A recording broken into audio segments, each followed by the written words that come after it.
Hello. Hello sir. Hello. Hello. Raghava, నా voice అవును క్లియర్గా సార్. ఉందా? ఏ సార్? Good morning Raghava. నా వాయిస్ క్లియర్గా ఉందా? క్లియర్గా ఉంది సార్. మీరు ఏమైనా డిస్టర్బెన్స్ మొబైలా సార్? ఏమైనా డిస్టర్బెన్స్ ఉందా? అదే కెమెరా మొబైల్ కెమెరా నా కట్టుకోలేదు ల్యాప్టాప్లో సార్. నా ఇప్పుడు ఓకే సార్, అలా స్ట్రైట్గా పెట్టుకోండి సార్. ఓకే. ఇలా స్ట్రైట్గా పెట్టుకున్నా. ఆ, నా ఒక్క నిమిషం, నాకు చిన్న సమస్య ఉంది. నా ల్యాప్టాప్ వైఫై 2 అనేది కనెక్ట్ అయింది భయ్యా. అదేంటి సార్? ఆన్ సార్ ఫోన్ అవ్వట్లే, వైఫై చేస్తున్నారు సార్ సడన్ గా మీరు? పోయింది. ఏం చేయాలి? ఓకే, మొబైల్లో ఉన్నట్టున్నారు ఫోన్ చేయడం ఆ? కాదు. ఫోన్ చేద్దామంటే మొబైల్లో కనెక్ట్ అయ్యి ఉన్నారా మీరు? ఎందుకు భయ్యా? అంటే ఇది లైవ్ వెళ్తుంది అవునవును, సార్. వేరే నెంబర్ ఇస్తాను నీకు. ఇది ఆపన ఇది ఆప ఆపి నాకు కాల్ చేయండి సార్ ఒకసారి.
Hello.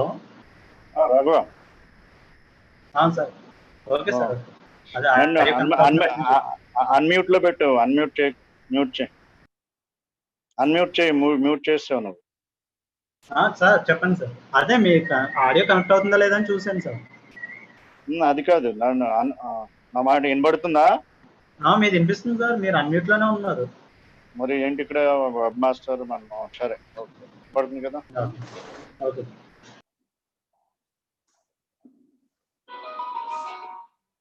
Bluetooth mode. FM mode. AUX mode.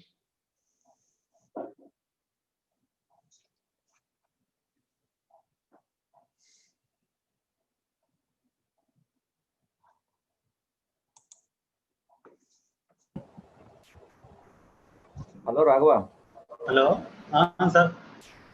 ఇప్పుడు క్లియర్గా ఉందా? Okay sir, okay. వీడియో కూడా వచ్చిందిగా? వచ్చింది. Okay, thank you.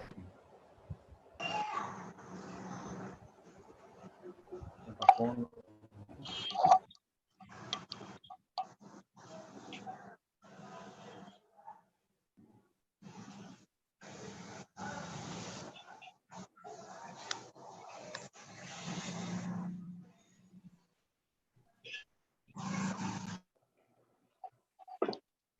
Sir, good morning sir, Ramesh గారు. Good morning, Bhaskar. Am I audible, Bhaskar? Yes sir, it is clear sir. Yeah, Professor Saab, welcome. Take it, Ji. Ji. Good morning. धन्यवाद. Good morning.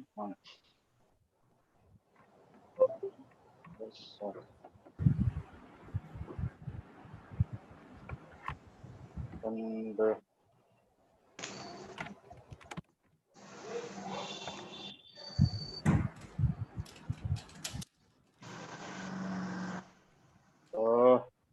Sudhakar Saab, good morning. Hi, good morning. How are you, sir? Excellent, Dr. Teki. How are you? Good, sir. I'll introduce Professor K.S. Ramesh is there as principal. Okay. And Suresh Saab, how are you? Good morning, Professor Ramesh. Good morning, Professor Sudhakar. Good morning, Suresh. Dr. Uday Bhaskar is our faculty colleague, sir. Good morning sir. Good morning, Dr. Bhaskar. Good morning, Good Namaskar. morning sir, Suresh garu. Sudhakar Saab is Vice President, Reliance Industries, and he hails from Visakhapatnam, and we're proud of him. And Suresh Saab. Sir, good morning, sir. Good morning, sir. How are you? Nice I am to good, see you. sir. Sir, You, Sudhakar Saab, to पहचानते हैं ना? Are you? Hello. Yes, sir. Hello, sir. Sudhakar, sir. He's Sir, good morning, sir. Yeah, good morning, Suresh. I think you are the chapter chairman of Vizag. Am I correct? Yes, sir. Okay. Glad to have you, sir. Yeah, same For with this me seminar. also. Thanks for the invite. Sunil. Sir, thank you. Take it, sir. sir. Good morning. Thank you very much for your job. Sir, Take one it, thing I noticed is this is our third program, and 3 days it was raining here, sir. Okay. It was a So good sign, I guess. I mean, whenever we do program, it rains, huh? So Yes. whenever you need, so you don't need to go yajnas hereafter. We'll do one webinar and rain will come, huh? Yes, sir. In 2017, you remember, I think we have. Yeah. You came to. It was raining. Yes, sir. Yeah. So you are getting us rain whenever we need. We'll call you. Yes, sir. Indian farmers will be very happy to see it. Yes, sir. So we'll be on time and in a couple of minutes. Raghava, Sir. the web ఇచ్చారా connection వచ్చారా participants అది YouTube ఇచ్చాను sir. అంటే ఇంకా తక్కువ ఉన్నారు sir, వస్తున్నారు sir. Already it's always better to be on time, and because Sudhakar Saab, it's very informative discourse is prepared, and we should give more maximum time so that we can start on time. Other people join. Hello sir, మీ camera ఏదో problem sir. నాదా కనబడలేదా? కనిపిస్తుంది sir, అది dots కింద వచ్చేస్తుంది చాలా. మరి పర్లేదులే, ఏం చేస్తే ఎక్కువగా ఏముంది నాది పెద్ద కొన్ని coordination. Okay sir. What shall I do? Shall I change?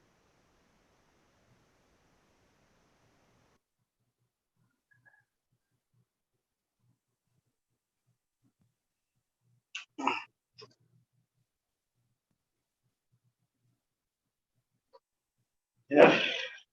ठीक है Raghav. Much cannot be done. That's a technology.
Flowers petals place ఏంటి పెటల్స్ కదా ఇది చెంగురా లేకపోయమ్మా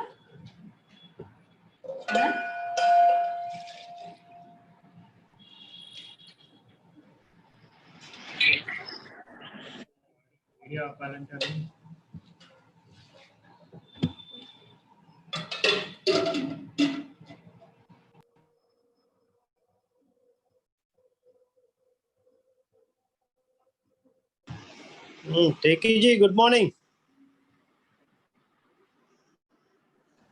hello sir one sir. Raghav, good morning. Good morning. Tekini mute unmute చేసుకోమను. అదే sir ఏదో phone వేరే కాల్లో ఉన్నారు సార్, వీటితో మాట్లాడుతున్నారు. Okay sir good morning sir.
Hello. Hello. Yes, sir. Audible, sir. Audible. Shall we start, or how many people have joined? Yes, sir. They are joining right now. 25 in present Zoom link. In YouTube 32. అయ్యో ఏంటి but అనేక ఇచ్చాం కదా, వెళ్ళిందా link అందరికి? Yes, sir. Yes, sir. Start చేసేద్దామా లేకపోతే మరి అన్నా? Yes, sir. As your wish, sir. Already 10 minutes అయిందా? Yes, sir. ఈసీగా ఫోన్ చేస్తున్నట్టయితే అన్నా. Yes, sir. Okay, sir.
Tekiji? Sir, shall we start, sir? Yeah, I think no, sir has Yeah, joined. yeah, yes. VC sir has joined. Yeah, I'll call him. Anna? Yeah, better. Yes, sir.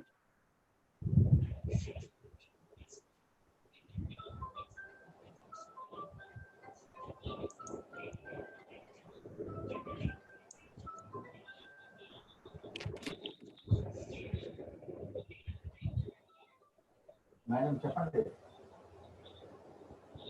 అది నేను పంపిస్తాను, మీకు పెట్టేసాను phone. నేను మీకు Gmail చేస్తాను, వదిలేసాను.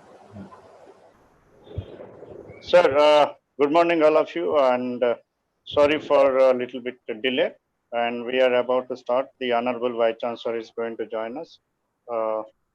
Please bear with us.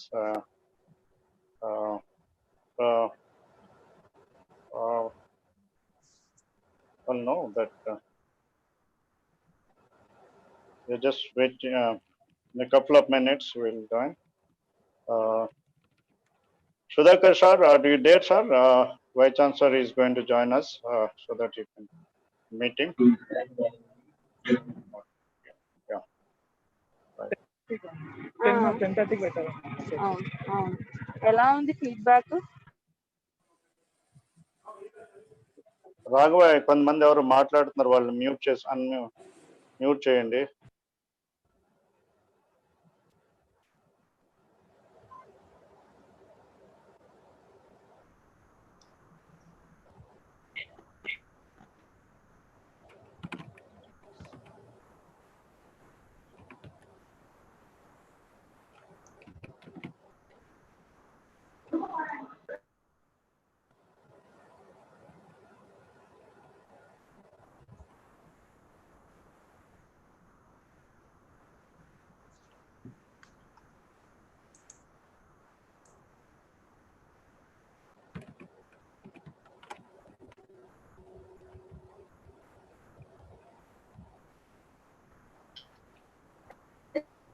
Raghava sir వచ్చారా? రాఘవ వచ్చేస్తా అన్నారు. రాగానే నాకు ఒకసారి చేయండి. నేను చెప్పాను కదా, చేశాను. లేదు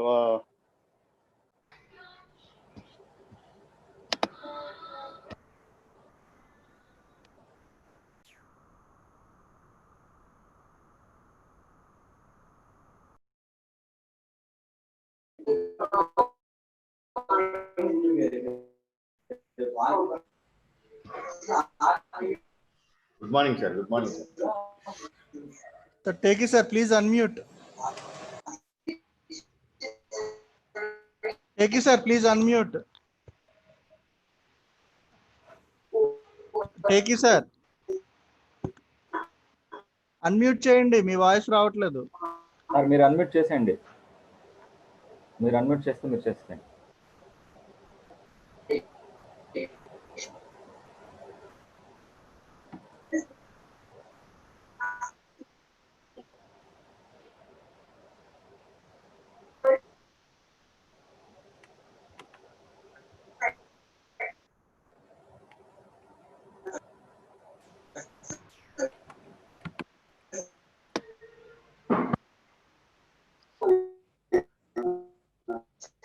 Yes, sir. Yes, sir.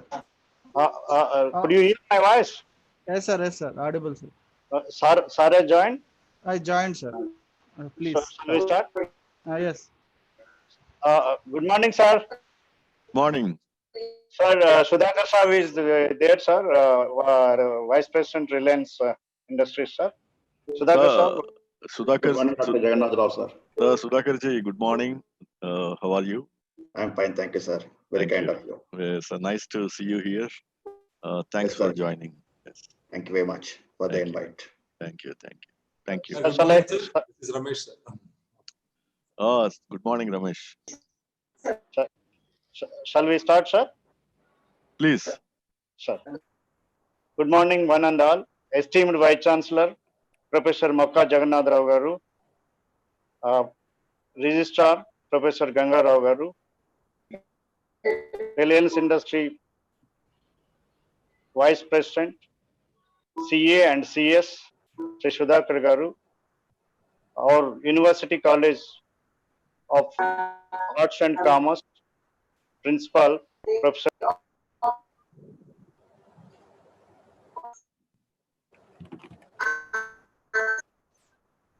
Professor Teke, I think you need to unmute yourself. Professor Teke. Okay. Hello. Please unmute. Yes, sir. Okay. Yes, sir. Yes, sir. Now it's okay. Yeah, right. Yeah. Shall I continue? Right? Yeah. Professor, I'll start. Good morning, one and all. Esteemed Vice Chancellor, Professor Mokka Jagannath Rao garu, Professor Ganga Rao garu, Registrar, Professor K.S. Ramesh, Principal and Executive Council Member, Professor Ashok, Executive Council Member, Dr. Jagannath Reddy garu, Executive Council Member, Sri S. Sudhakar, Vice President, Reliance Industry Mumbai, Mr. Sudhakar, Marap Suresh, Chairman, ICSI Visakhapatnam Chapter, Mr. Rakesh Soni from Blue Dot Limited, and Mr. Bansali from Idea Investment, my department faculty colleagues, head of the department, Dr. Uma, university college principals, university faculty members, ladies and gentlemen. We are greatly overwhelmed for your response to join us for this very important webinar. We all aware for the last 8 or 9 months, not only India but the world has been, facing a volatile business environment in the wake of COVID-19 virus spread, and it's a pandemic.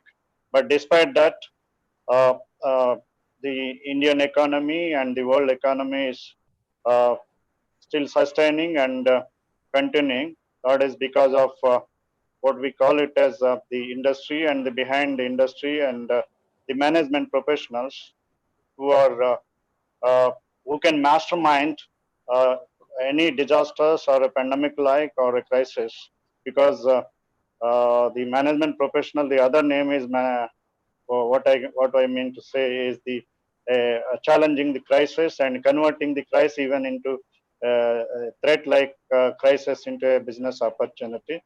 And recently IMF has posted India's GDP growth has come down, dwindled from 6 point expected to 1.75 or something, but still no worry, go ahead. That is what Sudha Kashab and management professionals like them, they are saying. And our Vice Chancellor is really apt in motivating us to and give us the ideas to come up with action-oriented academic activities. Because we, the think tank, should always, whether it is a pandemic or east or west, the thing should thinking and the intellectual action should keep going and going. That is how we can sustain the shocks and absorption. And he has continuously guiding us. Though we are senior faculty, but we are really motivated, and his charismatic leadership is motivating us and guiding us to act in time, so that the intellectual process will help the individual, the organization, the society, and the nation at large, and the globe at large. So with this, that is how the present webinar has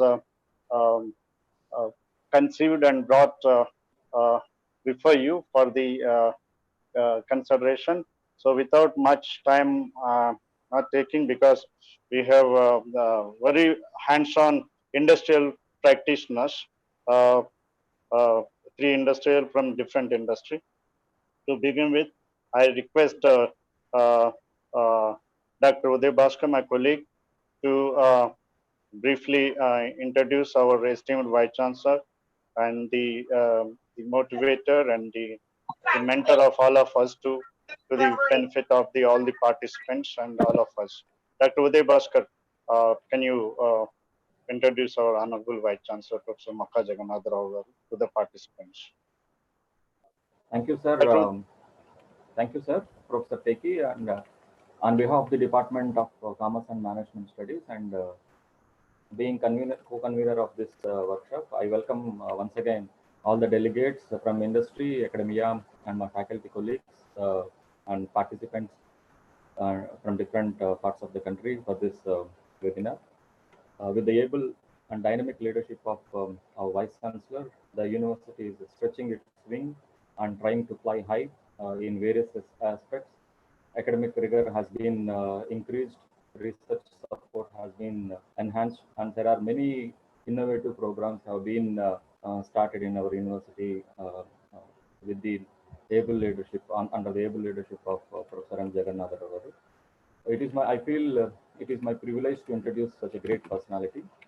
Professor Mokka Jagannatha Rao Garu, Honorable Vice Chancellor of Aditya Nana University, Rajamandrivaram, has done his education both in India and abroad. He got his master's degree in engineering from University of Alaska, USA. He got his PhD from Andhra University, Visakhapatnam in the year 1985. He joined as assistant professor in the Department of Geology in Andhra University in 1986. and later promoted to professor and head of the department for the same department. He is a serious researcher and academician having more than 33 years of experience in both teaching as well as research. He had published nearly 150 papers in national and international journals. So far, 33 scholars got awarded PhDs under his guidance, and his students are not only from geology but also from computer science, geoengineering, geophysics, and applied physics. He has strong research collaboration with various organizations from USA, Canada, and Australia. He has completed 8 funded projects from leading funding agencies of this country, including DST, UGC, CSIR, DOD, APMDC, DMRTUF, MOES, ISRO, and ONGC.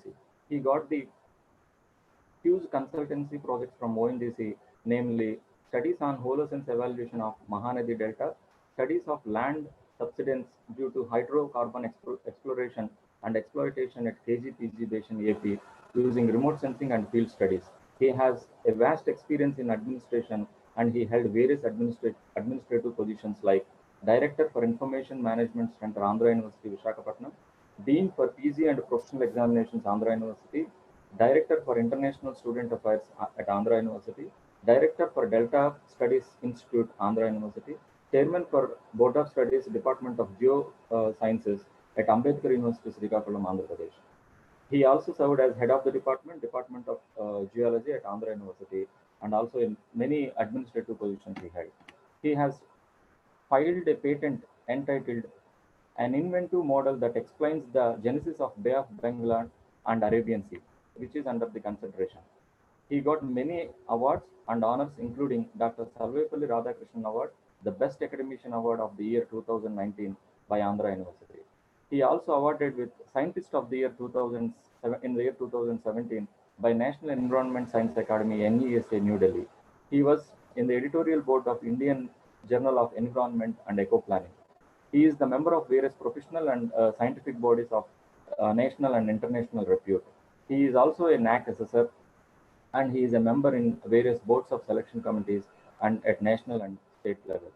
He is also included in several selections done by the various universities, and his earlier selections include UPSC Civil Services Group B Service UPSC exam in 1985, also UPSC Geologist examination, and he is a All India 11th rank in 1983.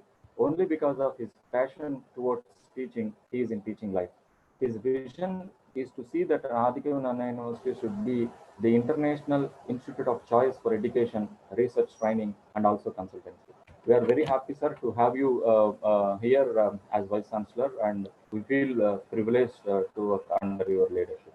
Thank you very much, sir, for providing me this opportunity to introduce you to the audience. Thank you, Dr. Uday. Thank you, Dr. Uday Bhaskar, for introducing us. And we also have with us Suresh M, Chairman, Visakhapatnam Chapter. Welcome, sir. I request the esteemed Vice Chancellor, Professor Mokka Jagannath Rao gar to deliver his inaugural address for this webinar, sir. Thank you, sir. Thank you, Professor Teki. I thank Dr. Uday Bhaskar for the kind words of introduction. I'm very happy to see the stalwarts from industry. Dr. S. Sudhakar, Vice President, Reliance Industries Limited, Mumbai. Suresh Marpu, Chairman, ICSI, Visakhapatnam. Mr. Rakesh Soni, Senior Manager, Rail Operation, Blue Dot Express Limited. Mr. Manish Bansal, Managing Director, Value Ideas Investment. And our Registrar, Professor Ganga Rao. Our Executive Council Member and Principal, Arts College, Professor Ramesh. And Professor Ashok, Executive Council Member. And Dr. Jagan Mohan Reddy, HOD Chemistry, another Executive Council Member. And Principals and Senior Professor Verma. And Deans, participants, and ladies and gentlemen. I'm extremely happy to be part of this webinar on the role of management professionals in managing business activities in crisis environment, COVID-19 and revival of economy, which is a very important webinar topic, especially we are all facing this challenging environment of COVID-19. And we all know that because of COVID, all our activities, including business activities, have been disrupted all over the globe. So during this pandemic, even the academic activity has been hampered, and we are unable to teach our students in physical classrooms and continue our physical research work and other experimental research activities. However, we cannot stop the academic activity, so we resorted to the other virtual platforms so that the academic activity continue. So I'm happy to say that inform all our guests here that our faculty are very active in conducting the online classes, conducting webinars, and faculty development programs using these virtual platforms. So I congratulate all of them. In this series, this webinar on role of management professionals in managing business activities in crisis management, COVID-19, and revival of economy has been planned by the senior professor, Professor Teki. So I congratulate all the conveners and the organizers of this webinar. And also I thank all the resource persons for accepting our invitation, and they are with us to give the most important, the skills and the leadership during such a crisis, how business need to be continued, business had to be taken care of. When you talk about a business manager, he has many roles to play, especially the business. If the business is going on smoothly, but he will be thinking about, he should be having the vision to take the business forward. When there is a crisis, when there is an emergence of crisis in an enterprise, it should be mastered, it should be managed in a variety of ways by managers. Both internal reorganization in the enterprise and the search for certain solutions in the environment. What are the things to be carried out? The business manager should plan. The most important thing is to pinpoint the cause of the crisis. The role of the manager is to use the crisis as sometimes an opportunity to change the key competencies of the company and to properly adjust its development strategy for that during that crisis. It is important to note the strong influence of the manager on shaping the organizational culture in the company. A manager has to define the priorities during the crisis, identify and communicate the 3 to 5 most important priorities early in the crisis. Those might include employee safety and care, financial liquidity, customer care, and operational continuity. Also, the manager has to set the key performance indicators and other matrices to measure performance. Choose 3 to 5 matrices that matter most for that period of crisis, and have leaders regularly report back on each and every key performance indicator. So these are the various issues. We know the Indian managers are very good and they're professional and they can handle crisis like COVID. They have been doing that, and definitely, though, as Professor Teki indicated, there is some slowdown in the economy. But I always feel as a layman, I have seen many such crises in my lifetime, but the India and the world has bounced back to normalcy in a short period of time. So let us hope the same thing will happen now also. The managers also need to think about to survive after the pandemic. That's a post-pandemic world. You need to have that kind of leadership, flexibility and adaptability, critical thinking, and he should be tech savvy. So nowadays, managers should have all these technical skills because now business is being dominated by the information technology and the computers and the artificial intelligence and many more aspects of technology has entered into every sphere of business. So the manager should be able to understand how this technology can be used for the benefit. So he should equip himself with these techniques because now without knowing the technology, without having the technical skills, the manager's role may be incomplete in the present day world. So I strongly suggest even the older generation of managers should also be on par with the youngsters and learn these skills so that they can take the business forward more effectively. Similarly, they need to have the communication and emotional intelligence and creativity and innovation. Now business, the processes have been taken care of by these machines, but still the innovation and the creativity of a human being cannot be replaced by these machines. So still we are there to take this business in an innovative and creative manner towards the success for the future. Thank you very much for giving me this opportunity. And I'm extremely happy to see these professionals, senior professionals who are here with us, and they will be giving their experience and the skills for these youngsters who are there as participants today. I know about Sudhakarji as a Vice President of Reliance, and I tried to meet him earlier when I was the Director for Delta Studies Institute, where we were working on this petroleum geoscience and basin modeling, basin analysis, etc. I was trying to get his time sometime back, but somehow it could not happen. Anyhow, I am happy to see him today on this platform. Thank you very much, Sudhakarji. Thank you.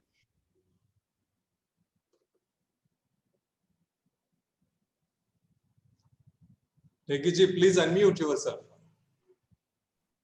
Tegiji. Yeah. Can you Yeah. can you hear me now? Yeah. Right. Yeah. Thank you very much, sir. Really, it was a very professional management discourse. I know entire MBA you have summarized in 10 minutes to what a professional management should have the skills to manage the crisis, and they have been doing it. And that is what the charisma we are moving ahead with. Yeah, it is said, Indian farmer and agriculture is the backbone of the Indian economy. But as a management professional, it can be said as the blood and energy that they provide to the Indian economy, so that every part of the body moves, whether it is a smooth sailing or a crisis or a volatile sailing. So this is what the professional management is expected to do, and they have been doing it. And as a this is our privilege to really have this webinar, which has been guided by our Honorable Vice Chancellor, aptly conceived. Now I request, thank you, Vice Chancellor Professor Mokka Jagannath Rao Garu, for his very informative and motivating inaugural speech.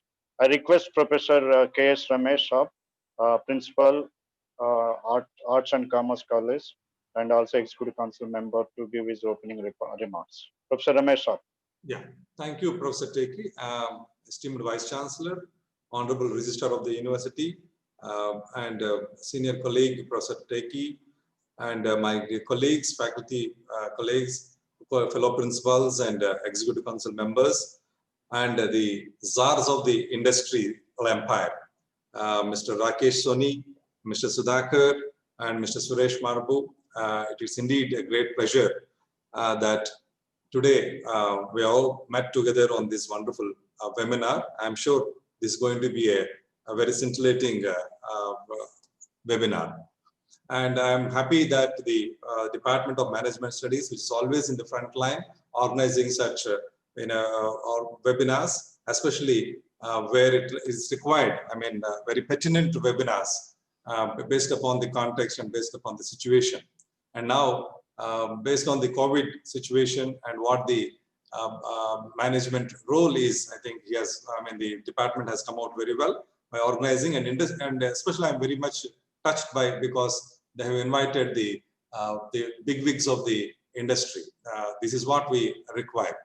So we all know that the McKinsey Global Institute has recently come out with a report, wonderful report on India's turning point, an economic agenda to spur growth and jobs, where they have outlined that the coming months are a turning point for India.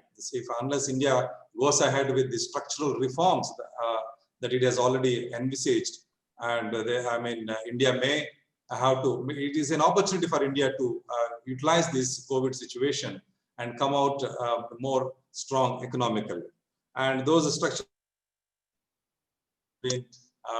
bringing it, and we have seen our finance minister announcing a slew of reforms, and very recently even the reforms in agriculture have been taken up.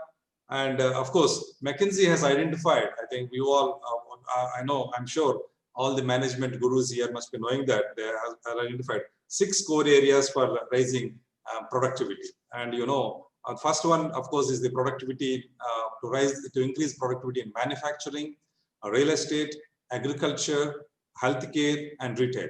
So I'm very touched when they said, when they are speaking about the agriculture also. So I will come to that at the end, at the conclusion of my talk. And second thing that I have identified is supply in land markets to reduce land cost by 20 to 25%. I think this is one area where managers have to really think about. Flexible labor markets with safety nets for workers, efficient power distribution to reduce commercial and industrial tariffs by 20 to 25%, privatizing 30 or 50 of the largest state-owned enterprises. I think this is a very big challenge that India has to live with or to do with, because already reforms have started. They are corporatizing the DRDO and other defense industries also. Improving the ease and reducing the cost of doing business. So this also, I think, luckily our state is ahead of in ease of doing business. So I'm very happy that the Department of Management Studies has organized this wonderful webinar.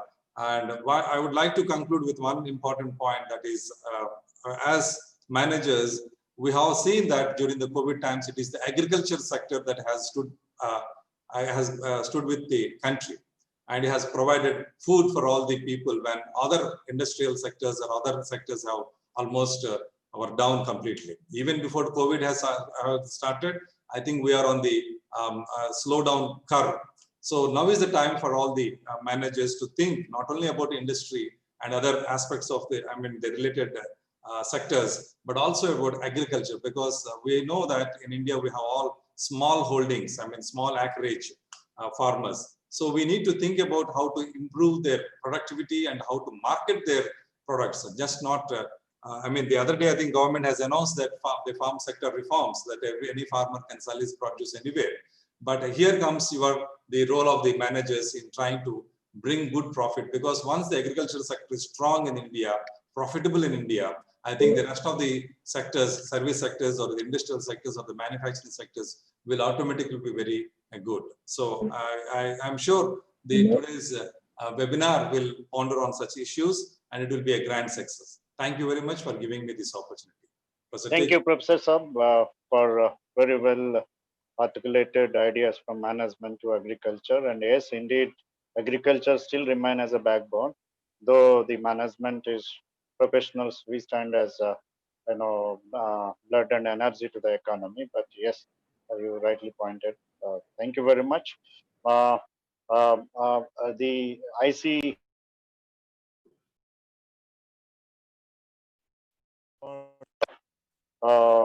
academic collaborations. This when we proposed also, they have very happily collaborated. Before Sudhakar Saab begins his talk, Suresh Saab, are you there? Would you like to have 1 minute greeting? Anything? Yes, sir. Thank you, Professor. Yeah, 1 minute just.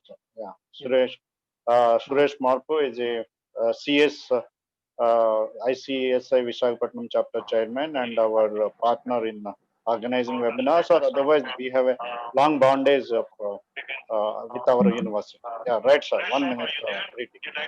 Professor M. Jagannath Rao, sir, Vice Chancellor, and K.S. Ramesh, Principal, and C.S. Sudhakar, sir, Manish Bansal, sir, Rakesh Soni, sir, and B. Gangarao, sir, and Professor Teki, sir. It's indeed my privilege to be associated with this professional gathering. Sir, I was closely associated with the industry, and the only word I would say is our professionals have managed it to the core. They have given their day in, day out, not only just making all the activities in a free flow manner, they have given their best ideas even in the COVID situation. It is like giving their family at risk. Still, they have managed it. I am very delightful to be part of this webinar, sir. Thank you, sir. Thank you, Professor Teki, sir. Please.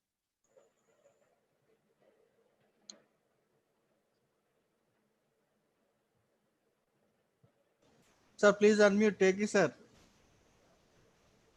Sir, please unmute. Okay, yeah, right. Okay, yes, Thank sir, you. audible. Thank you, Suresh Saab. You are always with us for academic collaborations. Now it is time to, appreciate hands-on professional management. First, we'll request S. Sudhakar Saab. Before that, I request Dr. Uma Maheshwari, head of the Department of Commerce and Management Studies, to introduce Professor Sri Sudhakar Saab, CS and CA Sudhakar Saab to the webinar participants congregation. Thank you, Dr. Uma. Thank you, sir. Respected Honorable, sir, am I audible, sir? Yeah, you're on. Respected Yes, Honorable audible, Vice Chancellor, Professor M. Jagannath Rao Garu, Registrar Gangarao Garu, Principal University College of Arts and Commerce, Professor K.S. Ramesh Garu, industry experts, faculty colleagues, and other participants. A very good morning to everyone. It is indeed a great privilege to introduce Mr. S. Sudhakar Garu. Sudhakar Garu is the Vice President of Reliance Industries Limited, Mumbai. At present, he is serving as the Director of several group companies. Coming to his qualifications, he is the fellow member of the Institute of Company Secretaries of India. He is also the fellow member of Institute of Chartered Accountants of India. He is the qualified secretary of Institute of Chartered Secretaries and Administrators, UK. He has done his LLB from Mumbai University. He is the member of All India Management Association. He is a qualified lead assessor for ISO 9000 quality management systems. And seeing his work experience, he has almost 3.5 decades of wide spectrum of experience in legal, secretarial, finance, and accounts fields. He previously worked for 15 years with Burger Paints India Limited as Senior General Manager, Finance and Accounts. Coming to his professional attainments, he served as the Vice Chairman, Secretarial Standards Board of ICSI for the year 2020. He is the member Secretarial Standards Boards of ICSI for years 2016, 17, 18, and 19. He is the member core group on Vision New ICSI Plan 2022. He is serving as the member Vision Implementation Committee of ICSI. He is the member Corporate Affairs Committee of PhD Chambers of Commerce and Industry for the years 2017, 18, 19, and 19-20. He is also the regular faculty at Institute of Directors. He is also a guest faculty at NISM, National Institute of Securities Markets, Mumbai. He is also the speaker and visiting faculty member at several workshops, seminars, training programs organized by ICSI, ICAI, and ICWJI. PhD Chamber of Commerce, Hindustan Chamber of Commerce, Chennai, and Indian Chamber of Commerce, Calcutta. He is also the guest speaker for the programs organized by Marcus Events and Voltus Fluas. He addressed 15 days master classes on corporate laws organized by Dr. Ram Manohar Lohia, National Law University, Lucknow. He contributed several articles on corporate laws, management, and corporate governance in professional journals and also in several financial newspapers. Besides, he also contributed to many seminars, conferences, and study groups. He is also the faculty member for SMT MSOP for almost 15 years. He is also the chairman for Study Circle Committee of NIRC of ICSI for over 12 years. Thank you, sir. It is indeed a great privilege to introduce such an industry expert. Thank you for giving me this opportunity. Thank you, sir. Thank you, Dr. Uma. Welcome, Sudhakar Shah. It's time to appreciate us with your degree. Thank you very much, sir. Please join. Good morning, Honorable Vice Chancellor Mokka Jagannatha Rao Garu, Professor Teki, and all professors, senior professors, teachers, principals, and all other participants. I'm indeed privileged to be getting associated with the Adi Kavi Nannaya University. In fact, I heard about this university, which was set up, I think, about a decade before. And today I got the opportunity to get associated with your university. Thanks for the kind introduction, Dr. Uma. And friends, we are passing through this unprecedented and the most dreadful pandemic, this COVID-19 situation. For the last almost 6 months, we are under this lockdown. And sometimes, adversities throws good opportunities. As far as I am concerned, I have got an opportunity getting connected to the lot of universities these days, which never happened in the normal circumstances. Of course, I got associated with industry chambers, professional institutes, but never any university. It so happened in the past 6 months, I got an opportunity to address the professors and teachers of Dr. Ram Manohar Lohia University, Lucknow, RTR University, Coimbatore, Siaji Rao University, Vadodara, and today I am with you all. Might be that had it been the normal circumstances, I would not be able to travel like this. Because of this virtual platform, we all got the opportunity to interact with each other. So before I go further, let me share my presentation and then I will start my presentation.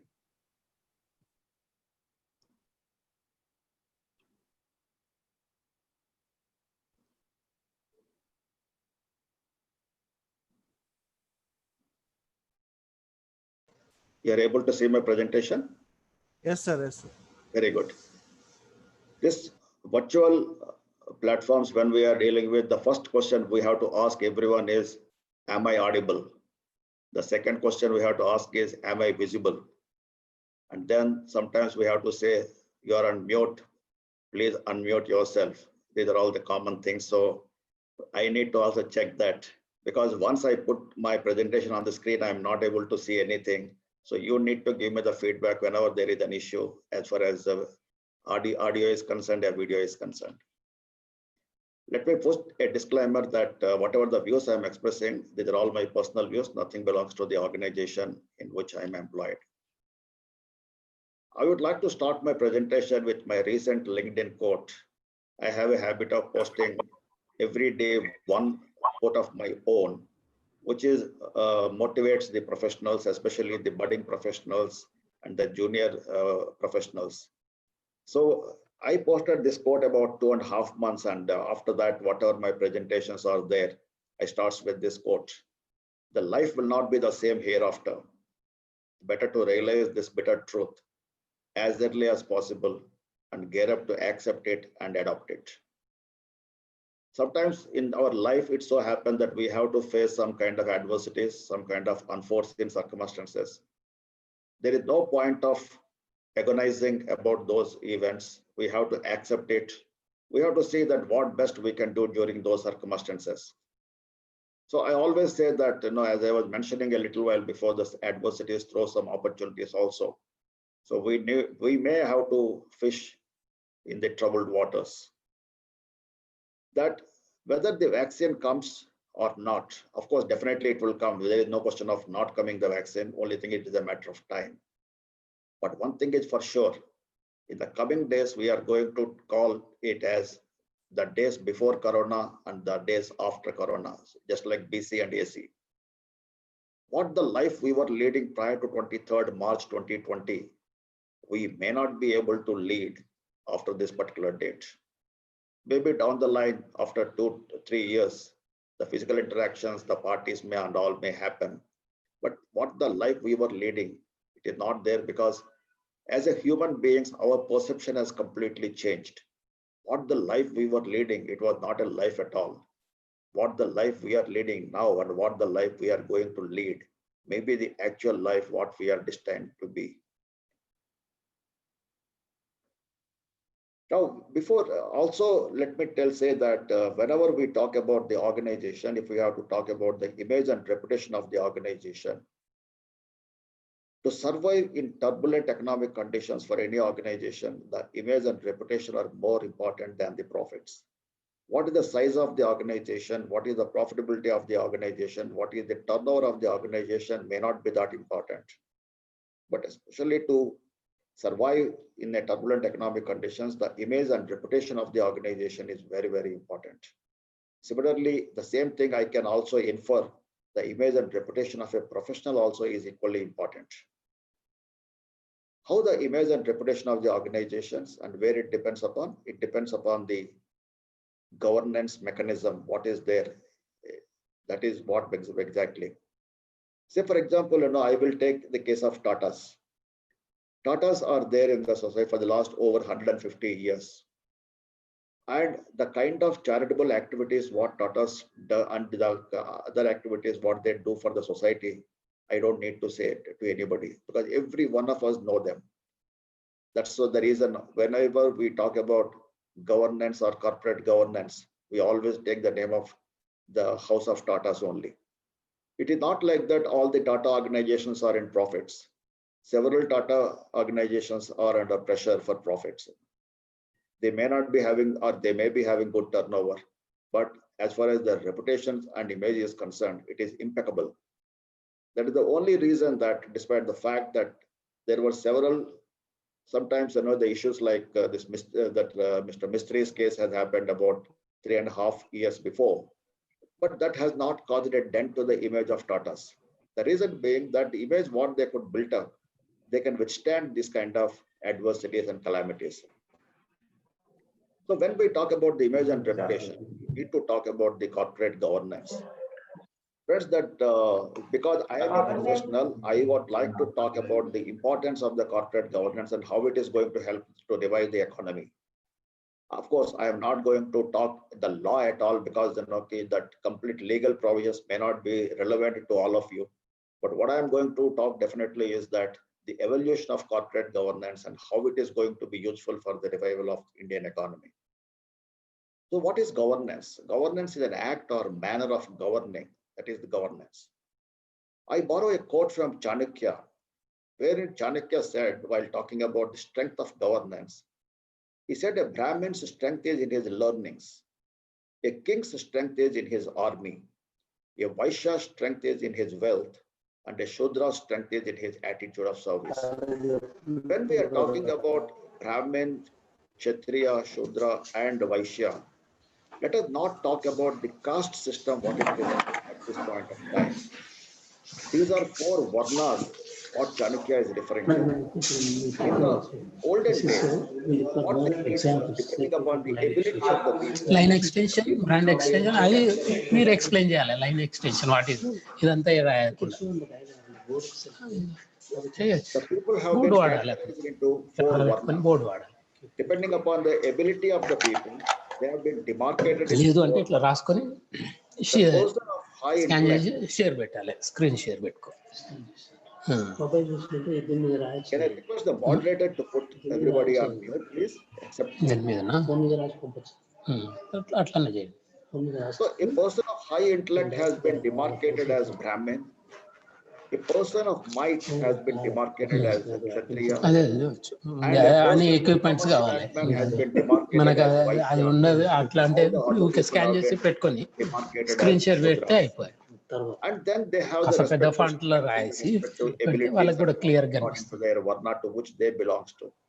So whenever you are employing the people, depending upon their ఇంకా varna, is to be employed. ఇంకా ఇవన్నీ తీసేయండి So a corporate strength is ఇప్పుడు also in the governance, and that is అదే called నేను as the చెప్పేది corporate governance. The primary role of the ఇదంతా notes గా పంపించాలి organization is ఇట్లా governance. Hence, ఇది the notes strength of the board should be corporate governance. Now, what is corporate governance? There is no universal definition for corporate governance. There is a unique structure for corporate governance. It goes much beyond compliance of laws. Compliance of law is not at all corporate governance. A company might be impeccable as far as the compliances are concerned, but as far as governance is concerned, it is a big question mark. Corporate governance can't be legislated. You say that when the corporate అంటే governance ఈ can't be PPT legislated, then what is this company? System లో లేదా sir good morning They are all providing a kind of framework, Rangarao not a legislation as such. They are providing a framework which the organization operate కానీ ఇంకా upon. రాలేదు కదా అంటే ఇంకా Now, let us see the evolution of corporate governance. Whenever you ask any commerce student or a company secretary or a cost accountant, whenever you say that corporate governance means, they start taking the name of Sir Adrian Cadbury, famous Cadbury committee which has been set up by UK to give certain norms as far as the corporate governance is concerned. ఈ black వస్తుందా sir రాదు కదా Chairman of the వస్తుందా sir and most of the people know the corporate governance as if he only has invented it. According to me, the principles of corporate governance are not unknown to the Indian tradition. We find innumerable references in our old Sanskrit literature, including Mahabharata, Ramayana, Chanakya, Shastra, ఇప్పుడు కుదిరితే ఇప్పుడు start చేయండి and Smritis. Now, if I take Ramayana, in Ramayana, Lord Rama staunchly followed the path of righteousness and set himself as an example of a king for whom the duty comes first before his personal comfort. So if I draw an inference from there, even the board has to follow the path of righteousness when we talk about corporate governance. We all know that in Ramayana, Lord Rama has obeyed his father's word and left for the forest for 14 years. Suppose if he says that I don't obey your word, nobody is going to say anything. Even Dasharatha himself, in fact, at one stage asked Lord Rama, I am asking you to go to the forest because the word I gave to Kaikeyi, but you please disobey me. But still Rama has not disobeyed his father because he knows that for the king, duty comes first than of the personal comfort. He said the word is more important than of anything. That's why he followed the path of righteousness. And the moment Dasharatha said that you have to leave for the forest, I gave the word to Kaikeyi, he left for the forest. After the victory over Ravana, when Sita has been released from the captivity of Ravana, he asked for an Agni Pariksha. It is not like that he has a doubt on the integrity of Ma Sita. But again, the same thing, as a king, he needs to establish that whatever the king's duty is there, he has to follow that. So he has asked for that. Similarly, he also know that he asked Lakshmana to leave Sita in forests because there was certain kind of gossiping was going around as far as that about Sita's conduct is concerned. It is not like that, he is a sadistic person and he made his wife suffering. But for a king, the duty comes first than of his personal comfort. Sitting in Kali Yuga at this point of time, we can always criticize the things that have happened in Treta Yuga, but in those days, that was the dharma which he has followed it. So similarly, a board has also to know that what is its corporate dharma and it has to comply with that. Similarly, if you also see the Ramayana second chapter, Ayodhya Kanda, it contains comprehensive lessons Lord Rama has given to Bharata. As we all know that Bharata went to forest requesting his brother to come back to Ayodhya and rule the country. Rama said that, no, I have given a word to the father and I have to obey his order. I cannot come back. Then Bharata says that, okay, you give me your padukas, I will put it on the throne and I will rule on your behalf. And please teach me the principles of ruling, the governance of ruling, which he has done it. So if any of us are interested, if we read Ramayana second chapter, we will come to know about the governance mechanism which has been taught by Lord Rama to Bharata. Now come to Mahabharata. In Shanti Parva, it recites the duties of the ruler, dharma and good governance. In Bhagavad Gita, the role of the charioteer was emphasized as the captain who steers amidst crisis situations, and the present day managers are the modern charioteers. In the present context, I may equate the role of a company secretary to that of a charioteer for the board of directors to guide and steer them through governance mechanism.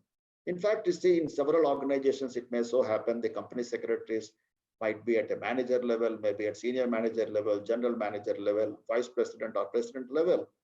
Irrespective of that, every company secretary has been equipped with the knowledge.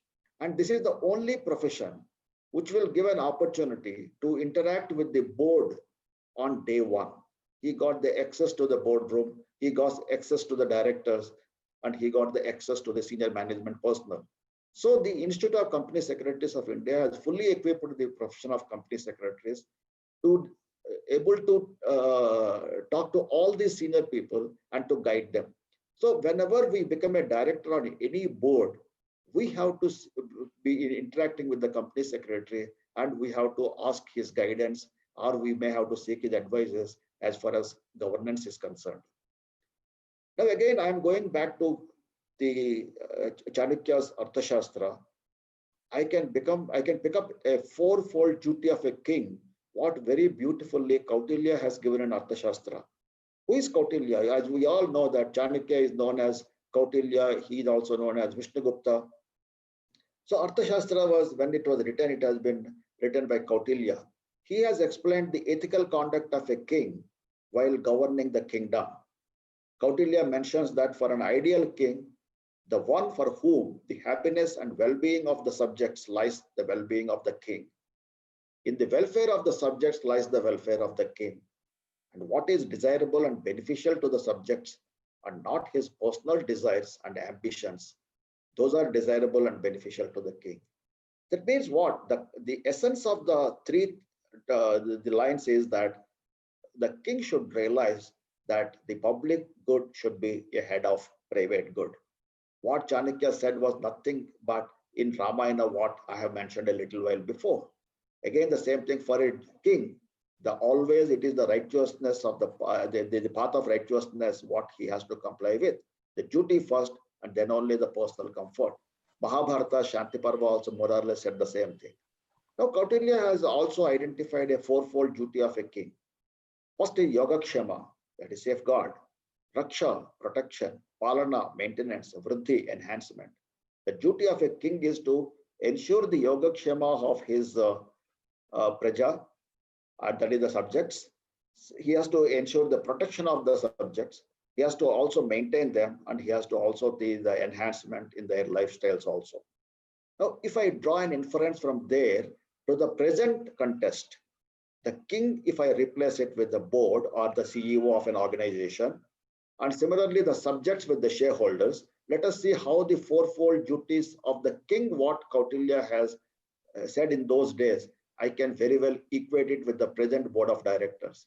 The responsibility of the board of directors is, or the CEO is, to ensure the Yogakshema, that is the safeguarding the interest of the shareholders. He is the person who has to see that protecting the shareholders' wealth, that is the Raksha. Because the corpus as for any organization has been given by the shareholders. So it is the responsibility of the board to protect the shareholders' wealth. Third thing is the Palana, that is the maintenance of the wealth given by the shareholders. The board should not, or the CEO should not fritter away the wealth of the organization for the unconnected and non-profitable ventures through expansion or diversification programs. Finally, the board's responsibility also is not only the protecting, safeguarding, or maintenance of the wealth, but also the enhancing the wealth through proper capitalization, utilization of assets. That means the capital appreciation of the share, and similarly the return on the share, that is the dividends, is also responsibility of the board. So governance talks about 5 things which are very, very important. First is ethics, second is principles, third is culture, fourth is values, and fifth is behaviors. If we want to understand that, do we not know what is ethics, principles, culture, values, and behaviors? Every one of us know this thing. But at the same point of time, if there are 10 people are there, you ask the 10 people to define ethics. Everyone will define ethics in his own way, to the extent of his own perception or to his own understanding. And same is the case with principles, culture, values, behaviors. What is ethical at one place may not be ethical at another place. What is ethical to you may not be ethical to me. And same is the case with principles, culture, values, and organizations. We can have a full day seminar and workshops on each and every subject of this. So when we are laying down a corporate governance structure for an organization, the most accepted ethics, principles, culture, values, and behaviors for that organization, they have to construct or they have to establish a governance structure. That's why initially I said that there is no unique structure available which can be simply adopted for any organization. Every organization, depending upon its size, depending upon its dynamics, it has to establish for its own.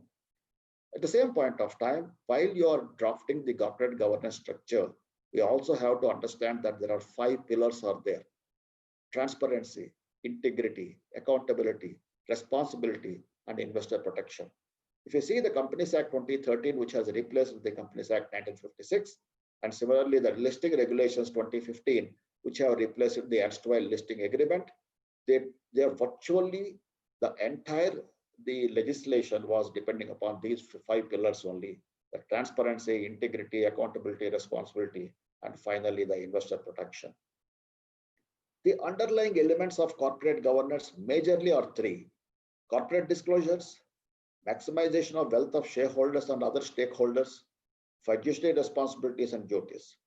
The corporate disclosures, when we talk about, especially Companies Act 2013 and listing regulations 2015, talk more about the disclosure aspect. They have given importance. When we talk about the disclosure should be quality disclosure, there should be enough quantity disclosure, and the frequency of reporting.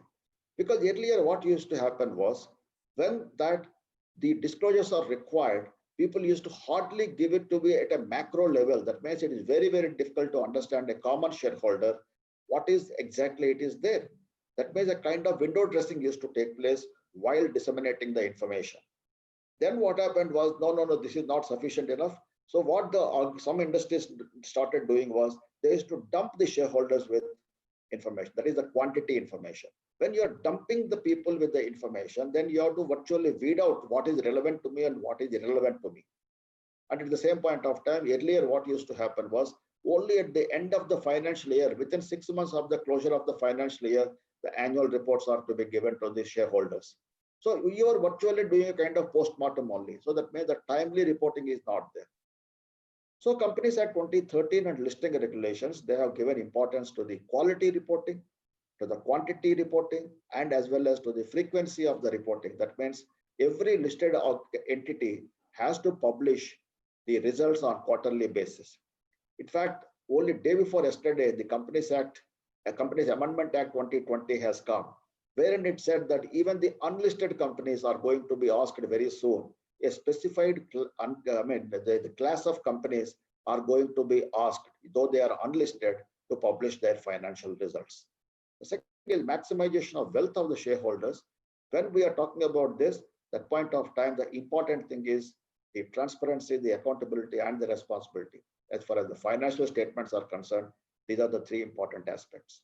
The fiduciary responsibilities, to the extent of expertise of the board, in particular independent directors, how they have to conduct themselves and all, their role, how the independent director, the code of conduct for the independent directors, it has been discussed at very great length in both these regulations. Now let us see the present status of corporate governance in the Indian industry. The issues of governance, accountability, and the shareholder activism has never been so loud as they are today. I am connected to the industry for the last 3.5 decades. I never saw the kind of things what we are witnessing today. The corporate governance and compliances these days have assumed the center stage of the boardroom discussions. In the good olden days, whenever the board of directors before the board meeting, they used to talk about the business, they used to talk about the industry, they used to talk about the economy, they used to talk about the world economy and politics and all these things. Whereas these days, the first and foremost thing when the directors come to the boardroom, they used to look for the company secretary as well as the CFO and the CEO. And the questions what they're going to ask is, are we compliant? How all the compliances have been taken care? Is there any show cause notices from any regulator? The reason being that importance is so much these days for the compliances. In fact, okay, that sometimes the promoters started asking, do we have to do business or do we have to do the compliances? Question is that, yes, we have to do business. We have to ensure the business is first, then only the compliance. But when you are playing a game, you have to play the game as per the rules set in. That's what the compliances comes. Companies Act 2013, SEBI listing regulations 2015, and secretarial standards instituted by the Institute of Company Secretaries. They have substantially raised the bar of corporate governance.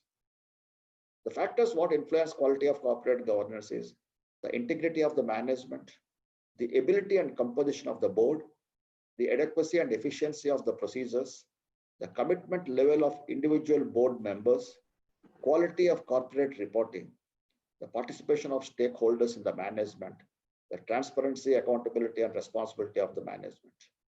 So that means what? How you are governing is not the only thing which is to be taken into account. The integrity of the management is the utmost importance. And second comes about the ability and composition of the board. What kind of a board you are having it? The ability of the board is important and the composition of the board is equally important. When we talk about the composition of the board means how many executive directors to be there, how many non-executive directors to be there, how about independent directors. In fact, Companies Act 2013 for the first time has identified the gender diversity also. That means for certain class of companies and for all listed companies, you have to mandatorily have a woman director. And after Kotak Committee recommendations in the listing regulations, they say that the top 500 and 1,000 listed companies, they have to have even a woman independent director also. So the commitment level of the board member is very important. Earlier, what used to happen was the board members were mostly sometimes, the board members used to be an ornamental purpose. That means they are not committed to the organizations. They used to just accept the directorships. They used to enjoy the fringe benefits attached to that. They were never giving any time to the organization. And even promoters also, they want that only the tax of those respective directors, which no more it can happen like that. Now, when we talk about the corporate governance at the board level, the boards can no longer be ornamental boards and for window dressing purpose. Earlier, what used to happen was whenever a company is coming with an IPO, they used to take some the people with some kind of image or reputation, like film actors, cricketers, and all on the boards as directors, and they used to advertise that, and people used to think as if suppose Sunil Gavaskar used to be a director, or Kapil Dev used to be a director, or Amitabh Bachchan used to be a director. And these companies used to bring the IPOs, and as soon as the IPO comes, that these celebrities used to resign from the directorships, and people used to have a hard time for that. So similarly, several times it also used to happen that retired bankers, bureaucrats, they used to see it as a vocation post-retirement. But now nobody can do like that because the kind of arduous responsibilities what have been entrusted upon the directors, they can no more take the directorship as granted. The board should not micromanage. This is another important feature which is emerging as on date is that board should never micromanage. The responsibility of the board is not to manage the organization. The responsibility of the board is to govern the organization. It is only the responsibility of the management to manage the organization and not of the board. So board should never step into the role of the management, and similarly, the management should never step into the role of the board. And it should be very clearly demarcated the roles of the board, the role of the management, and the role of the shareholders. There should be a clear understanding between them. The key to good corporate governance is a well-functioning and informed board, and the effectiveness of the board depends upon the quality and timeliness of information each director receives. If you want an efficient and effective board, the key essentials are the board composition, the size, and the qualifications. What is the board structure should be, whether I have to have a 3-member board or I have to have a 10-member board or 15-member board. Again, it depends upon the size of your organization and the dynamics of your organization, in which industry your organization is there. So the composition of the board, while you are again, the same thing, the skill set is also equally important depending upon the challenges and the strategic vision the respective organizations are having. Board independence is an equally important thing. An independent, vigorous, and diligent board of directors is one key to good corporate governance. In fact, recently I have been invited to speak on the importance of corporate governance for family-based companies. Because the question there is the corporate governance confined only to the listed companies, only to the public companies, or is it also important for the corporate governance is important for the closely held companies and private companies? According to me, the corporate governance is, if not more important than for a listed company, it is equally important even for a private limited company. Rather, more important for private limited companies, the way we wear seat belts. Suppose if the question of seat belt comes, whether you require seat belts only for Mercedes, which runs at a speed of 200 plus kilometers per hour, or you need it for Maruti 800, which can't even run more than, say, for example, 80 to 100 kilometers. The question is whether you run a Mercedes or you run a Maruti 800, you need to have the seat belts.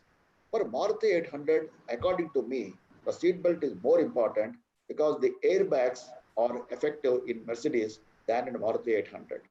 Similarly, the dispute, the propensity of litigation among the board members is more in the private companies than in the listed companies and all. So the governance mechanism is equally important for private limited and unlisted companies also. Succession planning, this is a very, very important thing which has been neglected earlier. Now it is mandated that the listed companies and certain class of companies need to have a succession planning, and similarly board evaluation.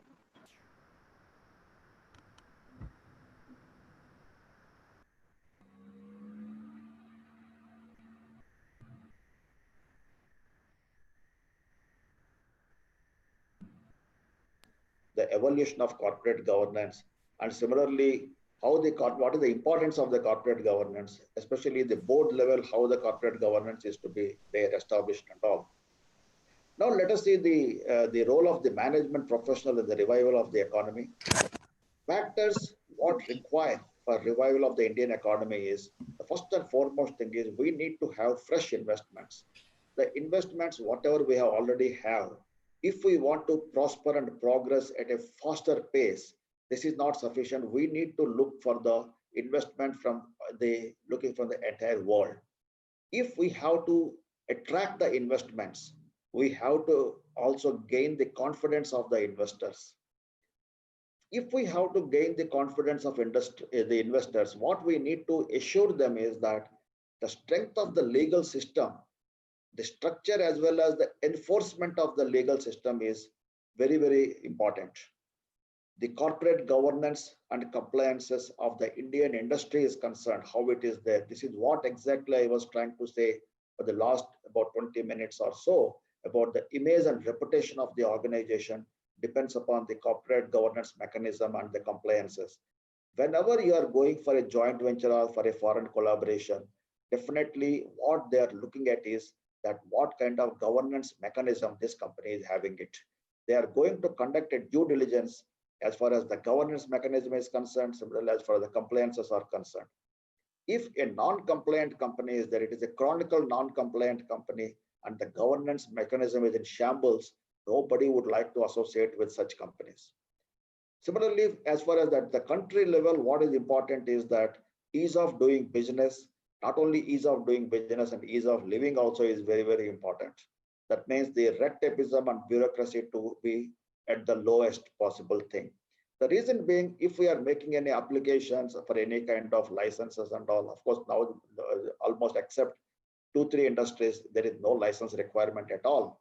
But still, lot of the suppose for incorporation of companies or for setting up industries, you need to have the definitely government approvals and where the bureaucracy step in. If that bureaucracy procedures are too many, or the regulatory systems are so harsh, then definitely nobody will come.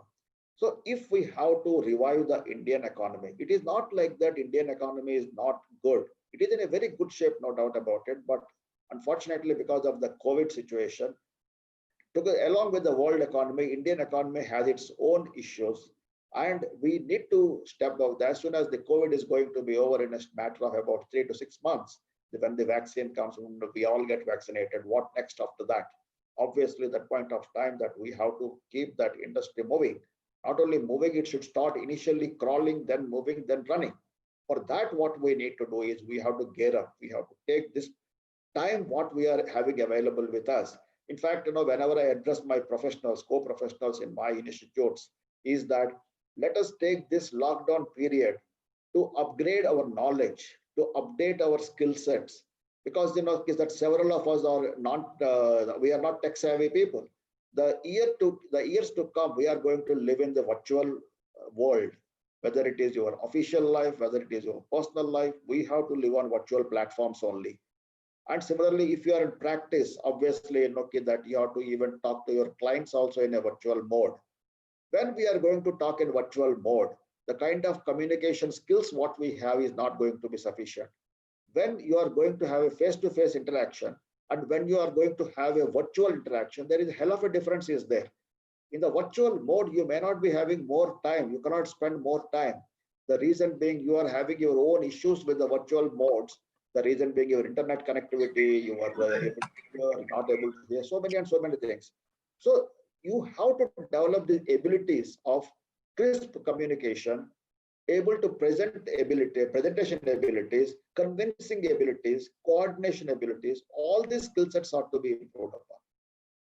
Then comes what is the role of the board of directors in this thing. The governance and supervision is utmost important at the board level. The board has to impose confidence in the management. Board should keep it aloof from the management. That means let the managers manage the affairs. Board should be there to govern and to supervise the management.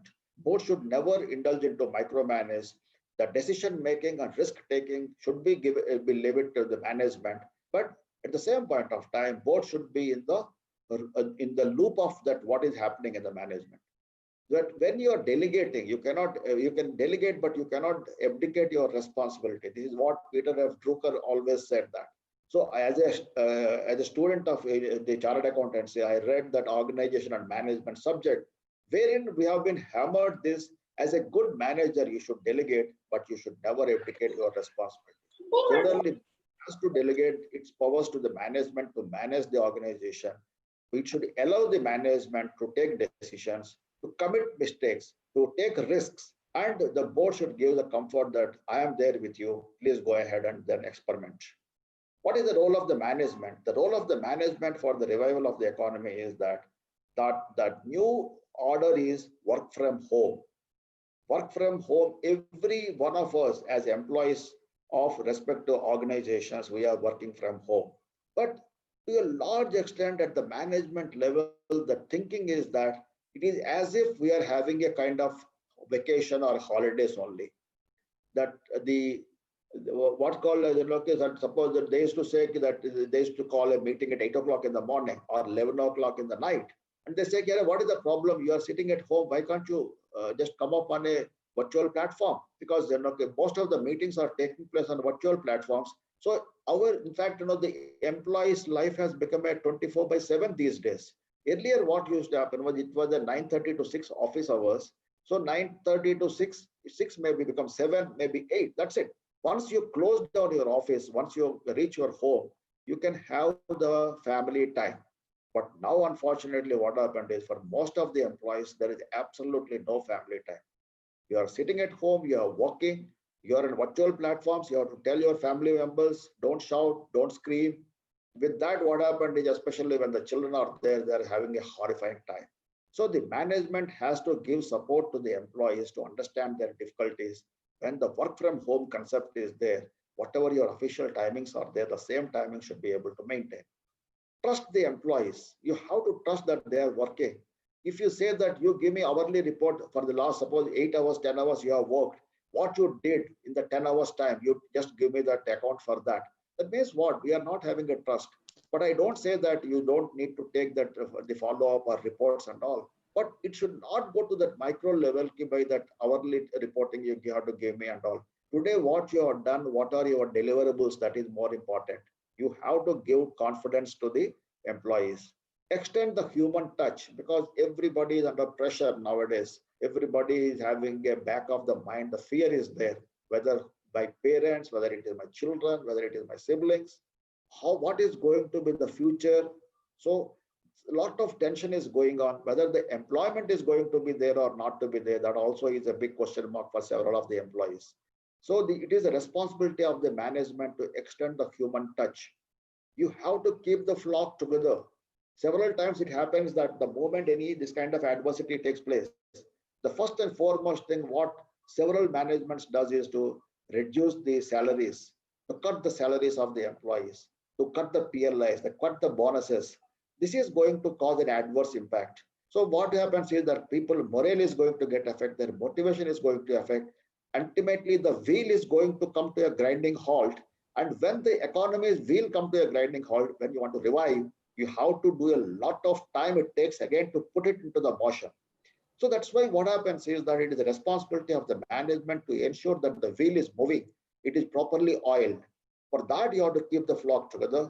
You have to train your employees. You have to train them into the what's called as your tech savvy. You have to make them your technical skills. You have to enhance in your teams. And similarly, virtual working is going to be the new norm. So you should be able to ensure that your managerial skill sets are improved and enhanced. Now come to the role of employees. So the employees should adopt to the new working norms. Every one of us, as I was mentioning in the beginning itself, that we are going to lead the virtual life in the coming years, at least 2 to 3 years minimum, if not more.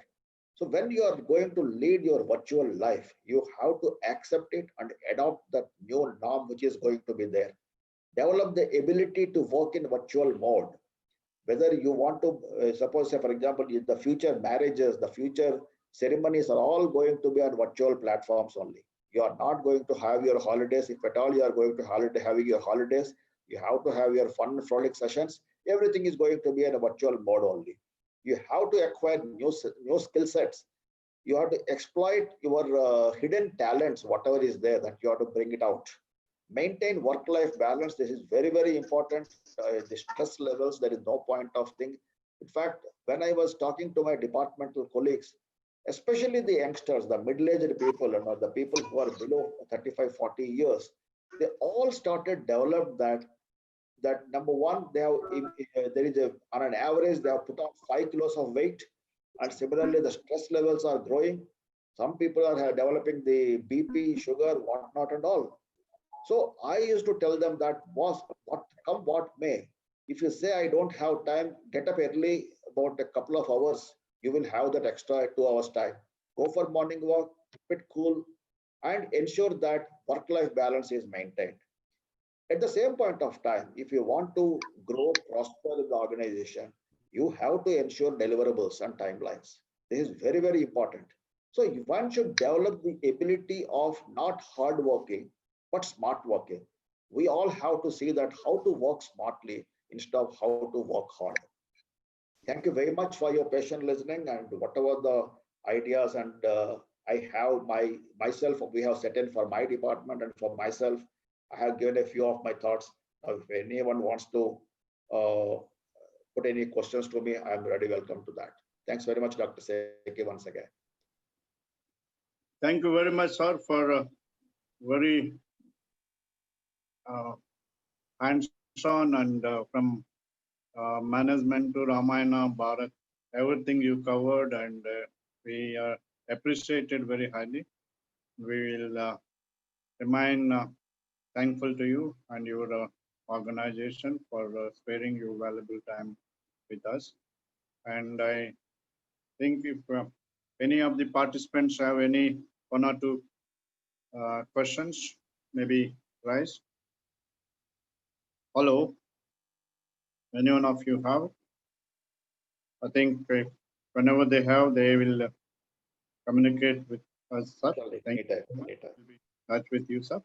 Thank you once again for Thank you joining very us. much, Dr. Teki. Thank you very much. Thank you, Sudhakar sir. Thank you so much. Suresh, you want to say something? No, sir, just I want to thank Sudhakar sir for Yeah, you is delivering. without. In fact, Suresh Saab is instrumental in bringing you to this platform, sir. Thank you. We keep moving because India as a nation, we are somehow not yet fully linked the industry and the academia, which is very much in need of it. But now it seems, this is a blessing in disguise. The COVID has, made us to be in virtual so that the time and cost overruns are not there. So we can very well connected and spreading. Thank you very much for joining. Thank you, sir. Thank you very much, Dr. Teki. And in fact, in future, if you require me as a resource person at any point of time for any of your districts, I'm always available to you. Thank you very much. Right, sir. Going to be there for another 10 minutes. After that, I will log out. Thank you. Okay, sir. Thank you very much, sir. Dr. Valli, Yes, sir. are you there? Yes, sir. Yes, sir. Yeah, Mr. Rakesh. Hello. Rakesh bhai. Yes, I am there. Okay, shall we go ahead with yeah? So you see,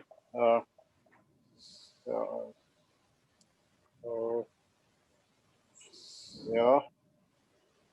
Okay.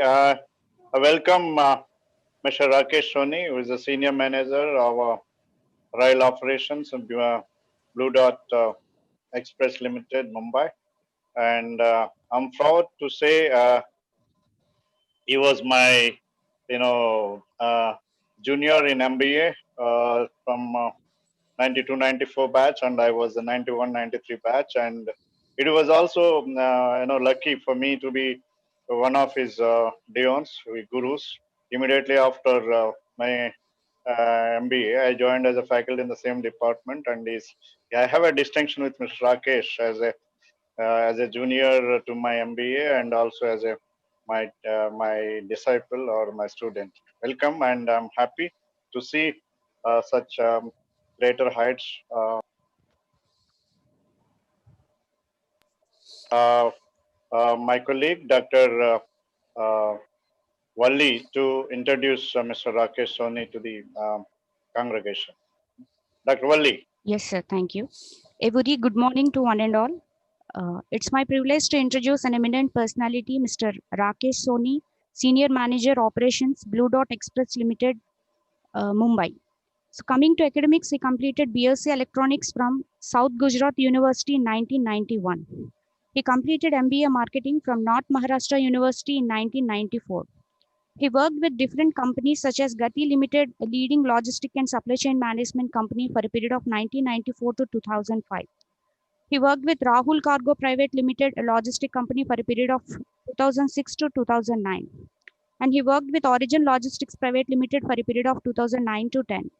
And currently he is working with Blue Dot Express Limited from 2010 to till today. He has rich experience of over 23 years in the express cargo industry in varied profiles like sales and marketing, new business development, warehouse management, project management, branch administration, handling entire zone, national operations, etc. He received Super Data Award in the year 2012. And he received Best Employee of the Year 2012 for successful implementation of rail services and many more under his credit.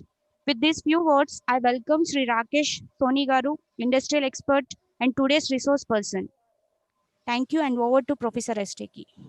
Yeah, Mr. Rakesh, welcome, and we are touched by your presence, and we are very happy to listen and appreciate ourselves with your hands-on experience and role of senior management during crisis COVID with reference to supply chain management, which is very crucial in this pandemic time. So I request Mr. Rakesh Soni to address the congregation. Thank you. Thank you, Dr. Suresh Teki. Thank you, Valli. Good morning to all students and the university champions. Myself, Rakesh Soni, my introduction has already been given by Dr. Valli. And she has already told that I am in this express distribution industry almost for 25 years. Me if I am using more of a express distribution industry jargons. So I'll be keep talking about my industry and the experience and what had been gone through so far in the COVID-19 scenarios. So you all know that this logistics supply chain or a transport industry is mainly an human intensive industry. It is no more an automation kind of a things, because supply chain or a logistic or a transportations is basically driven by the humans, whether it is a warehousing activity, whether it is a transportation activities. So there are human chain involved into that. So you have a courier boys, delivery boy, pickup boys, then you have a loaders, all kind of humans are there in this entire industry platforms. So when government declared this pandemic scenario and they declared this lockdown, it was a big havoc for all of us, including other industries also, as well as including the supply chain industries, because the supply chain stopped, the entire goods transportation stopped. So when they decided that, okay, now 24th March onwards, nothing will move, we are going on a lockdown, things were completely in the dark. Nobody was knowing that what is going to happen tomorrow, because how goods will reach to the place, how people will buy the goods, because stocks will going to be end very soon, whether you can't call it as a commodity, whether you call it as electronics, whether you call it anything or everything. So we being industry leaders and supply chain being a very crucial part of society, immediately supply chain people started taking the stock of the things, stock of the goods, stock of the positions, and they decided if this is going to run, how we are going to run it.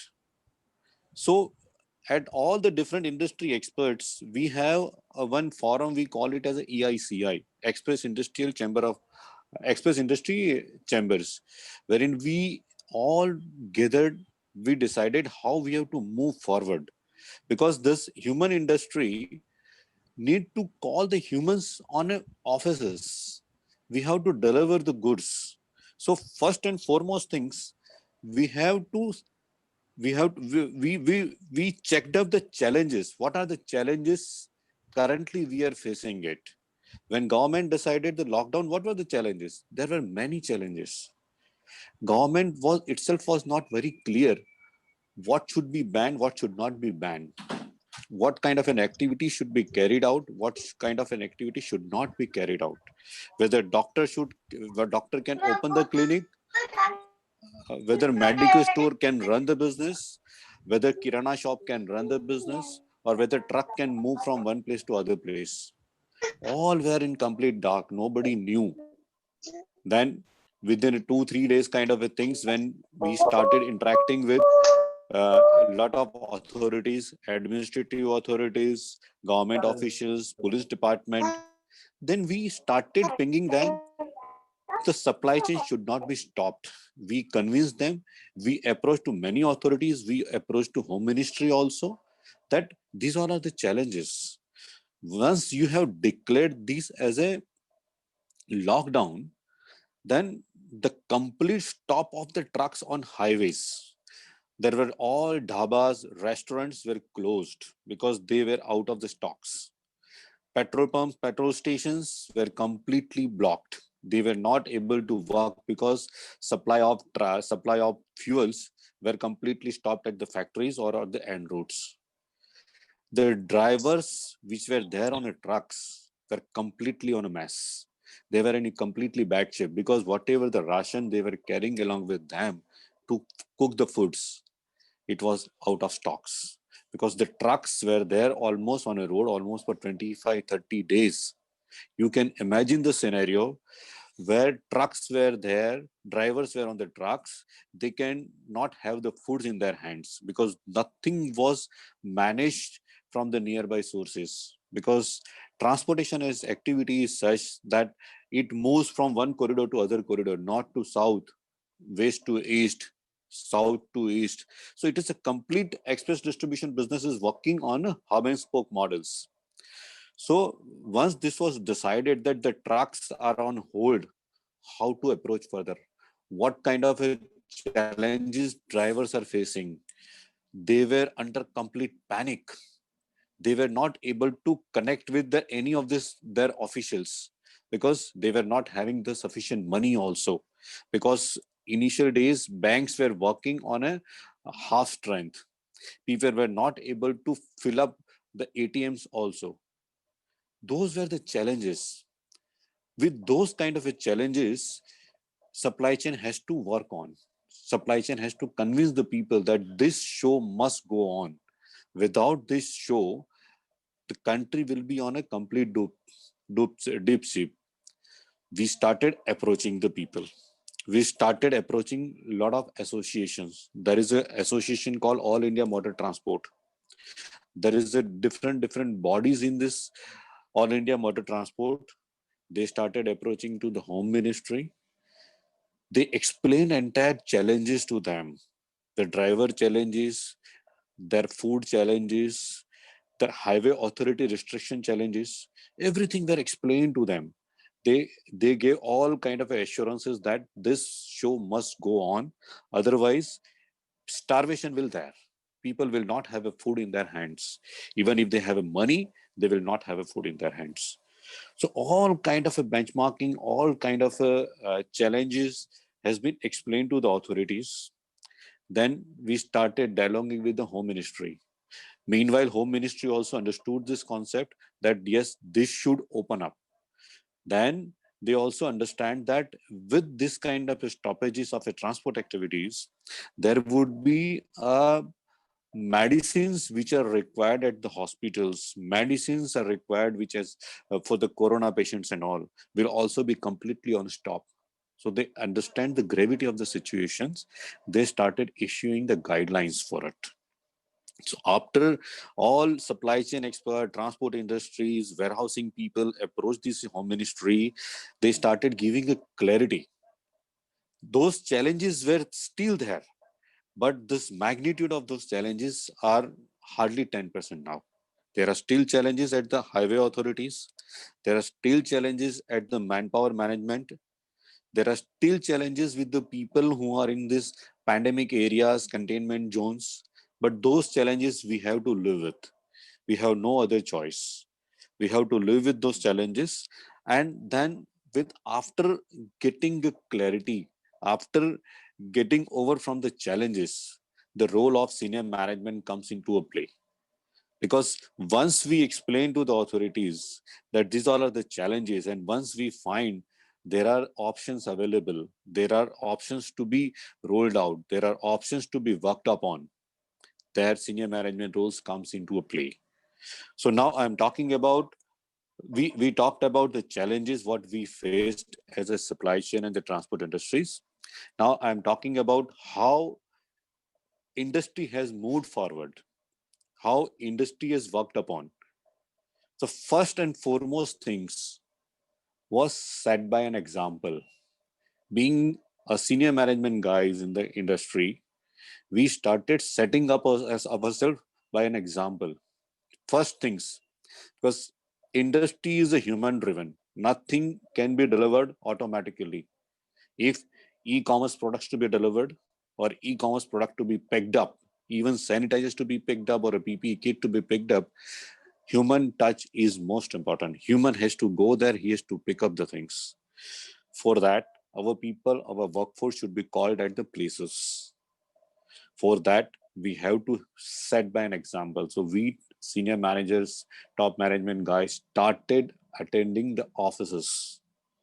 We were on the offices on third or fourth day of the lockdowns. So we were setting up examples that we can come here. Rest assured, you are secured. When we started coming to the offices, we ensure that our places, workplaces are sanitized, completely sanitized. We organize the agencies in such a way that the doors, the workplace, the desk, the systems, everything is completely sanitized twice or thrice in a day. Once that kind of a setup we did it, then we understand that now the people who goes in a field required to have some kind of hygiene factors. To give them hygiene, we started procuring a mask in a large scale. We started procuring sanitizers on a large scale. We started procuring gloves on a large scale. Once that was again a challenge because that was not manufactured at one place, because the large quantity, because supply chain industry, there must be 10 lakh odd people would be working in Bombay itself. To procure those kind of material, resourcing that was a big challenge. So our departments, all of the people started gathering it through the industry setups.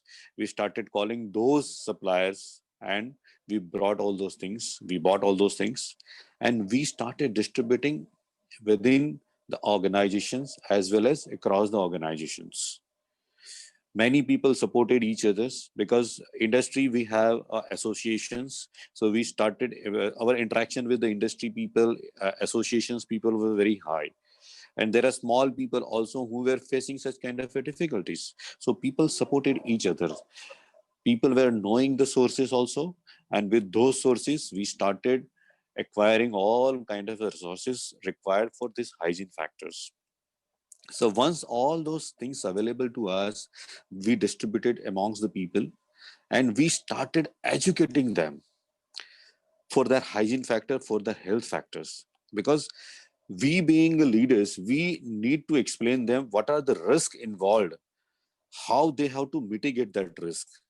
So mitigating the risk, explaining the risk, how to overcome all their fears were most important things. We industry people started gathering all kind of informations related to COVID pandemics, all kind of precautions, measures to be taken forward, all those kind of things we prepared as a presentations. We keep sending through this social media within the organizations, emails, then presentations, then Zoom calling, then WebEx calling, all kind of con calls, and everything has been organized in such a way that everybody is touched upon, everybody were touched, and everybody was aware that if we have to work in this scenario, what kind of things we have to adopt, we have to accept that.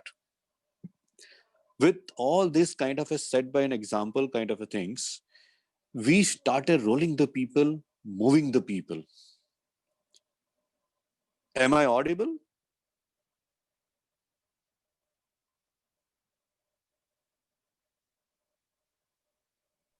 Yeah, Rakesh, you are audible. Go ahead. Yeah, thank you. So with all these kind of setups, all our peoples are in place. The second biggest challenge we faced was government announced now laborers can move to their hometowns. So that was a second kiosk with the industry. That was a big challenge for the industry because you all know that the labor class comes from the different terrain of the country. Specifically in the transport sectors, you will find these laborers coming from the Jammu, UP and the Bihar, and Assamese laborers are there. Those people started moving to their hometowns and we were left over only with the local loaders and laborers. The big challenge, we convinced their leaders in such a way that we helped them with all kind of resources.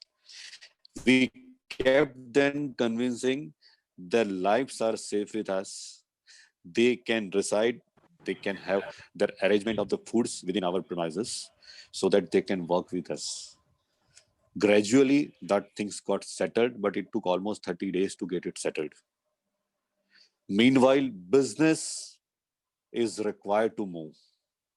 And the normal business which transport activity used to do it was almost on a standstill because only the pharmaceutical industry, only the PPE kit manufacturers, sanitizer manufacturers, and certain kind of essential commodity manufacturers were allowed to manufacture the goods.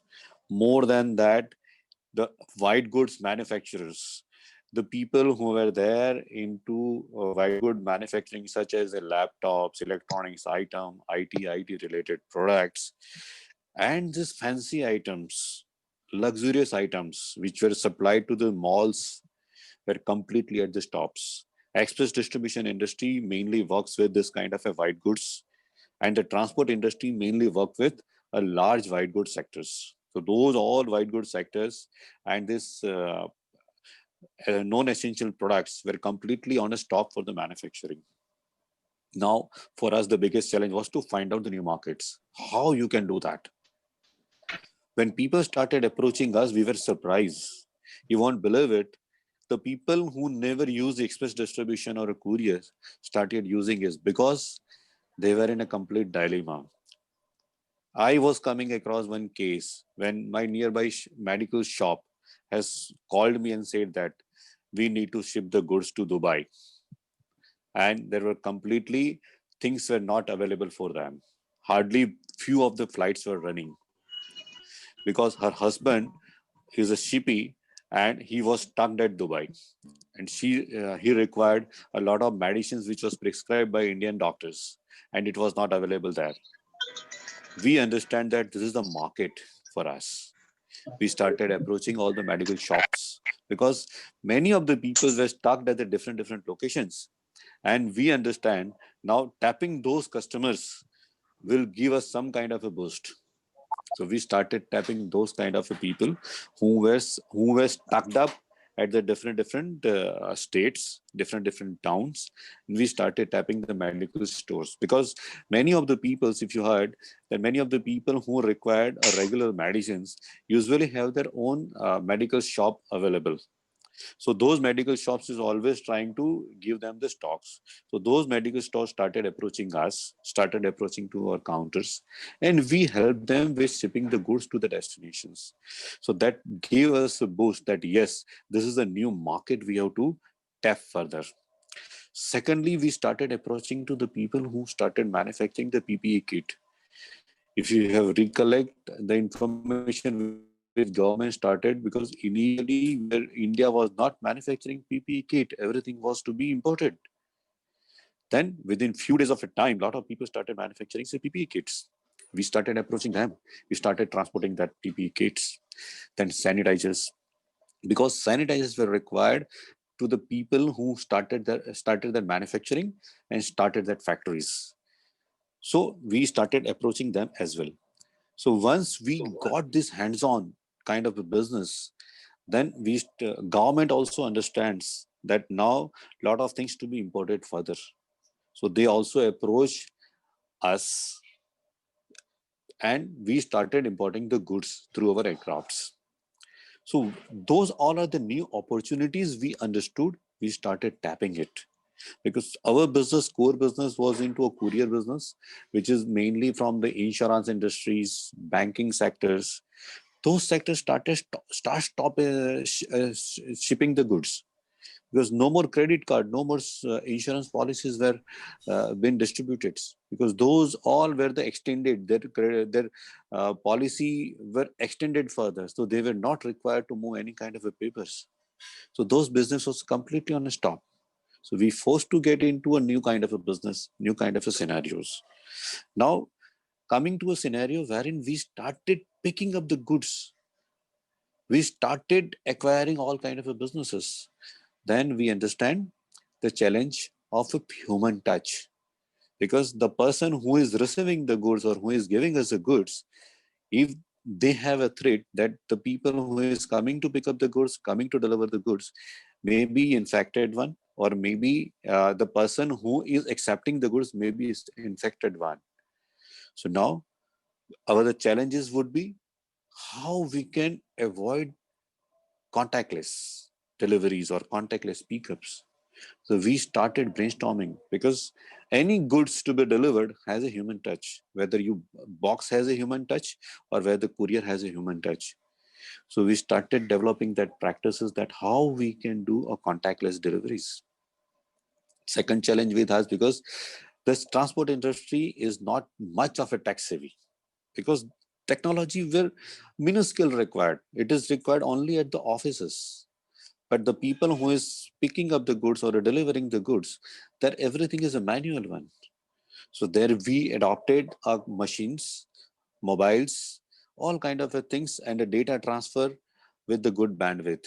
So we started acquiring those technology, implemented day in, day out, and ensure that we deliver the goods in this scenario contactless. So we educated our people that you have to deliver the goods without contacting to the people. Lot of hesitations from the customer side, lot of hesitations from the side also. But we convinced the people. Once we convinced a couple of the people who were anchored into a business acumen and anchored into as a customer side, they accepted this contactless delivery with a broader mindset. Then we started acquiring certain kind of machines wherein we delivered the goods at the doorstep, but without touching to them. And we started recording longitude and latitude of the things, longitude and latitude of the addresses.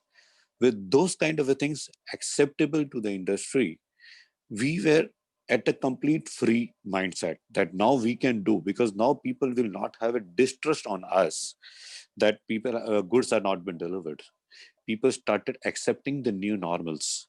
So these all become a new normal for us. Contactless delivery without touching to the people, contacting over a phone, then picking up the goods in such a way that people are not infected once, having a sanitizers in hand, having a gloves, having a mask, all kind of a thing, we started accepting it. With all kind of this acceptance, business started rolling it out, all kind of internal challenges were over. Now we started benchmarking ourselves, because now we have reached to a level wherein now you have to move upward. You have to come back to the normal scenario of a business, because still the business is of a 40% of a 50% scale, wherein the management is our expectations and the senior management were of intention to reach back to the level of 100%, because you have to pay the salaries to the people, you have to pay to the laborers. Everything has to go back as per the normal scenarios, because until and unless you come back to those scenario, you will not able to run this business successfully. So we started benchmarking with lot of data analytics. We started some kind of incentivizing to the people. Okay, now you deliver more and more. Every day you accept the new challenges. Every day we used to push the people, and every day our people used to benchmark new things. We started pushing the people, and then giving them the incentive kind of a things, giving that kind of some kind of a challenges to the people, started benchmarking to the one people to the another people, one industry to the another industry. Then we started giving a challenges to the people who were there in the industry, like truckers, the drivers who were just keeping themselves behind this all in the behind the scenes. So we started motivating them. We started giving them a challenges that you can do this. We motivated them to the level wherein our expectations coming to a closer. With all this kind of a push and pull concept, we came back to a level wherein our business has gone back to the normal. Touchwood, the industry of supply chain and the trucking has coming back to the normal scenario. All the large players have came back to the normal scenarios, and senior management has played very vital role in pushing the people, giving them the benchmarking, motivating them, and continuously hammering for the company's expectations. When I'm talking about hammering, is no, it's not a right word for this say, but it was a complete push to the people that yes, we have to do it. We are as a team, and as a team we have to do this, and we have to benchmark our company or our industry to the level wherein people can say that yes, now supply chain is coming back to the normal, why not others can come back to the normal. So those kind of a role people have played. And with this kind of a role people played, we are coming back to almost a normal scenario. And we are moving ahead with the different benchmarking setups. That's all from my side, from the supply chain industry side. I would love to have any kind of questions on this and answer to that.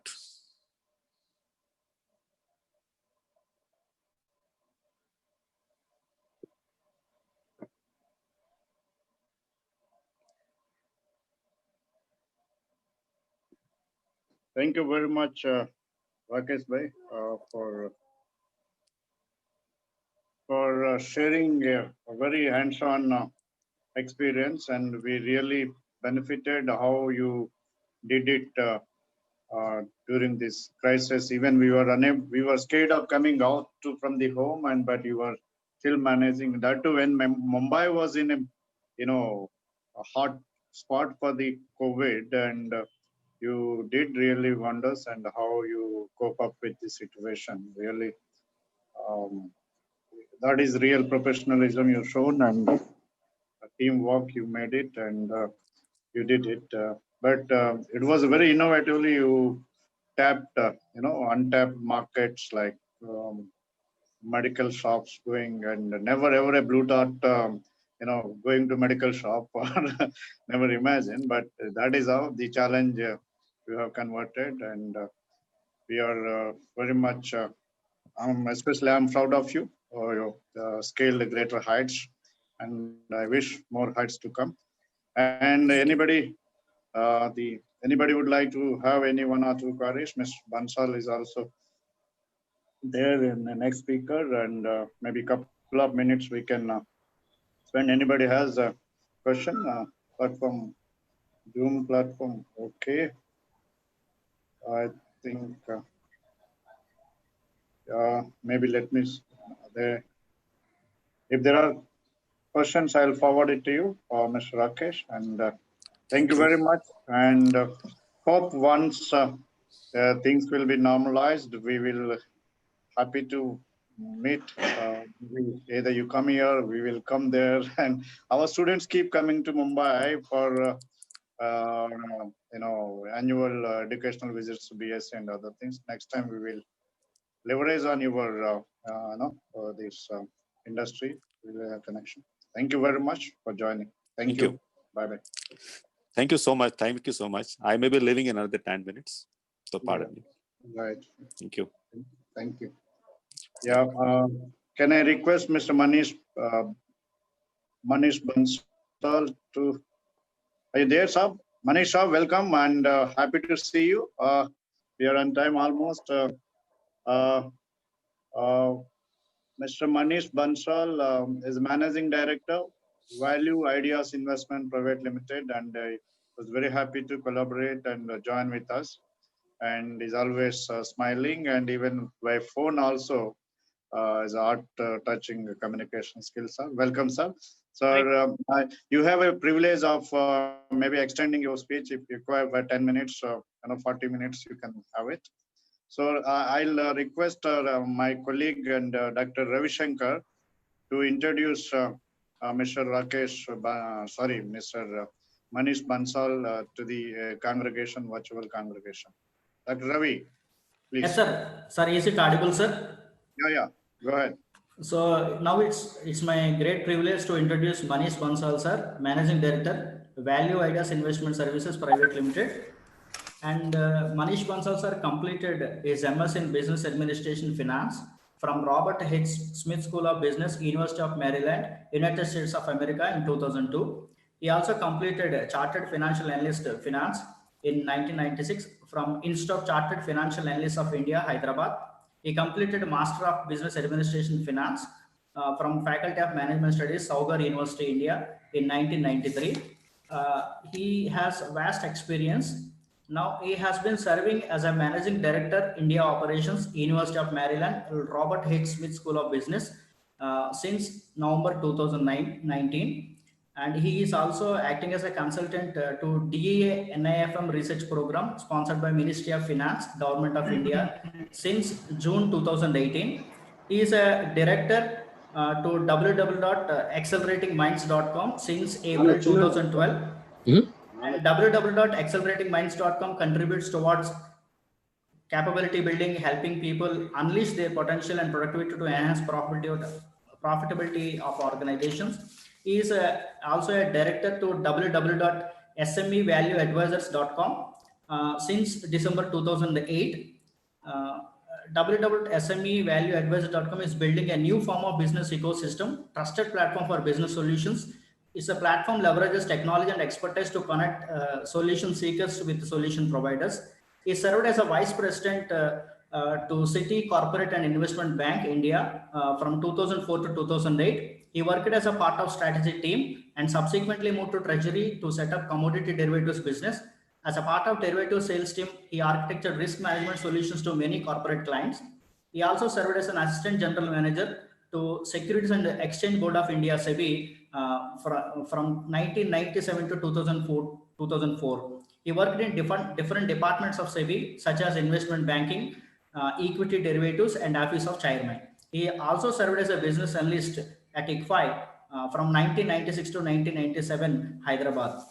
He is also having more than 2 decades of robust and diversified experience in investment banking, financial markets, sales, business development, and business strategy. He has been democratizing opportunities for professionals and solving business problems through successfully building India's first execution-oriented supermarket for business solution through www.smevalueadvisors.com. He is contributing to policy making as part-time consultant at DEA NIFM Research Program, Ministry of Finance, Government of India.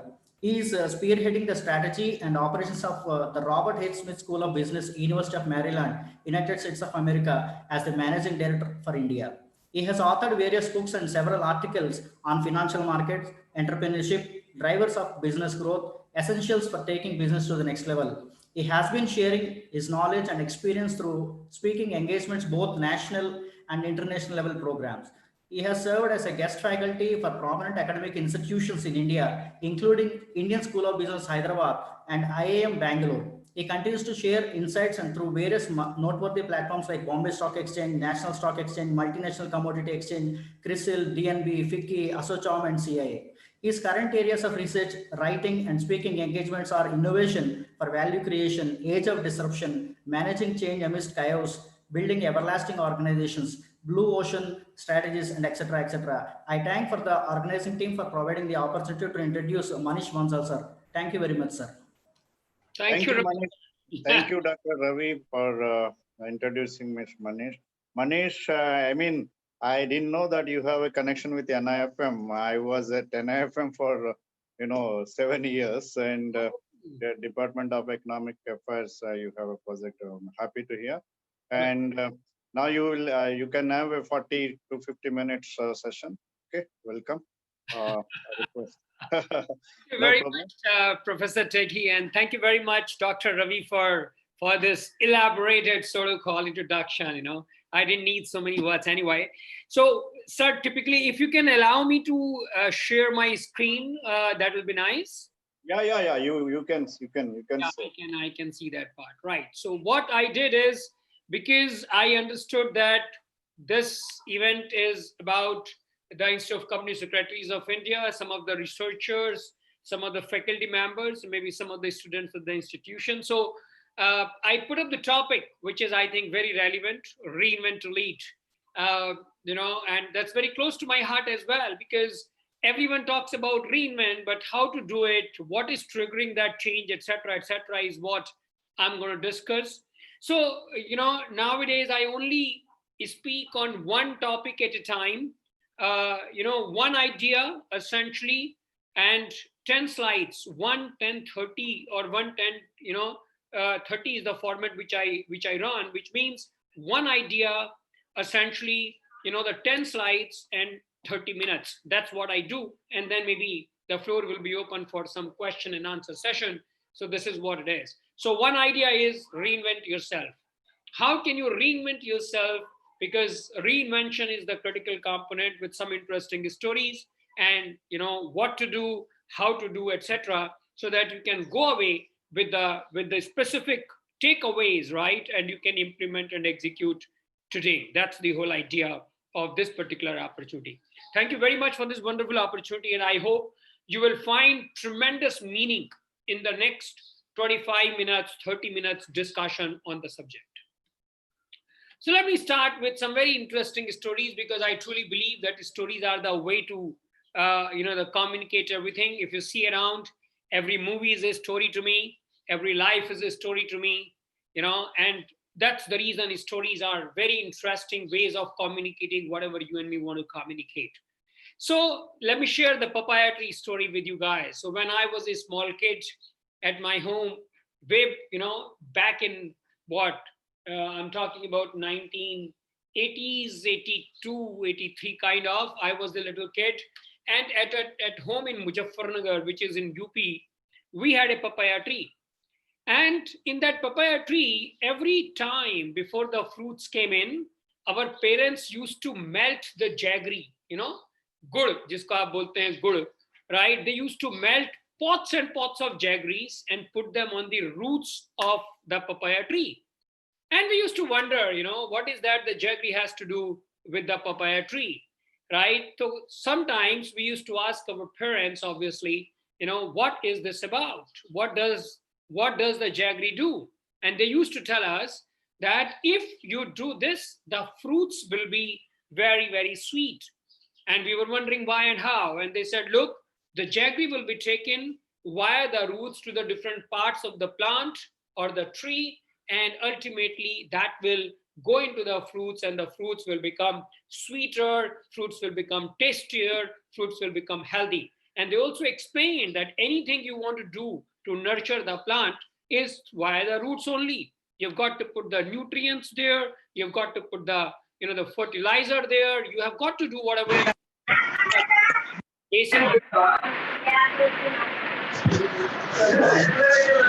Venkat Lakshmanji, if you can. Mr. Venkata Lakshman, please put yourself on the mute. Appreciate. Thank you.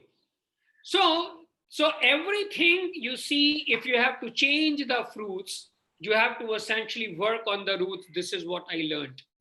So the important takeaway from this story of papaya tree was that to change the fruits, one has to work on the roots, right? You don't work on the fruits to change the fruits. And that's very, very powerful takeaway. Why this is powerful? Because in the life, if we have to accomplish anything, we have got to work on ourselves, right? If businesses have to change in the shape and structure and P&Ls and the balance sheet and the cash flows, they have to not work upon the P&L, balance sheet or cash flows. They have to work on the quality of the business. So what does it mean is, I think it's a very, very important lesson. And every time we talk about it, to change the results, you have got to change the inputs. To change the output, you have to change the inputs. To change the results, as they say, the cause and effect relationship.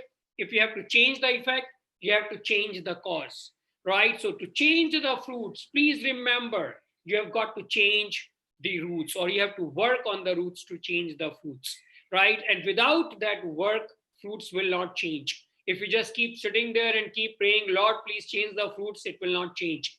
To change the quality of fruits, to change the quality of results, you have got to work on the inputs, you have to work on the roots. That's the most important lesson which I learned from that story. Yeah, very interesting. Stories. I did not write a story, I wrote stories, and stories of evolution. Now look at every one of you can look at your own respective lives and see how the life with you or around you has changed over the period of 10, 15, 20, 30, 40 years. Just to take some of the examples in the life, people used to move with the cart, right? Driven by the horses. Now we don't use them anymore. Very rarely you will find them. You now use the cars. And Ford, Mr. Henry Ford was the man who revolutionized the world with the machine-driven carts, which they called in the beginning, right, which you call now cars. And from those cars, right, which we created, we are moving towards the electric cars, the self-driven cars. Look at the change look at the evolution, the way the world is changing on the mobility side, right? Look at Wright brothers who thought about flying, right? It's more than 100 years back, and they put their life to it. People carried that vision, and it changed. It changed to the level where we have, the super fast planes today. We have in fact reached to the moon, right? So think about it. What kind of evolution has happened there over, 1 century? Look at the phones, right? I remember when we were the small kids, right? We used to go and go to the neighbors, in fact, homes for picking the phones because we didn't have the phones.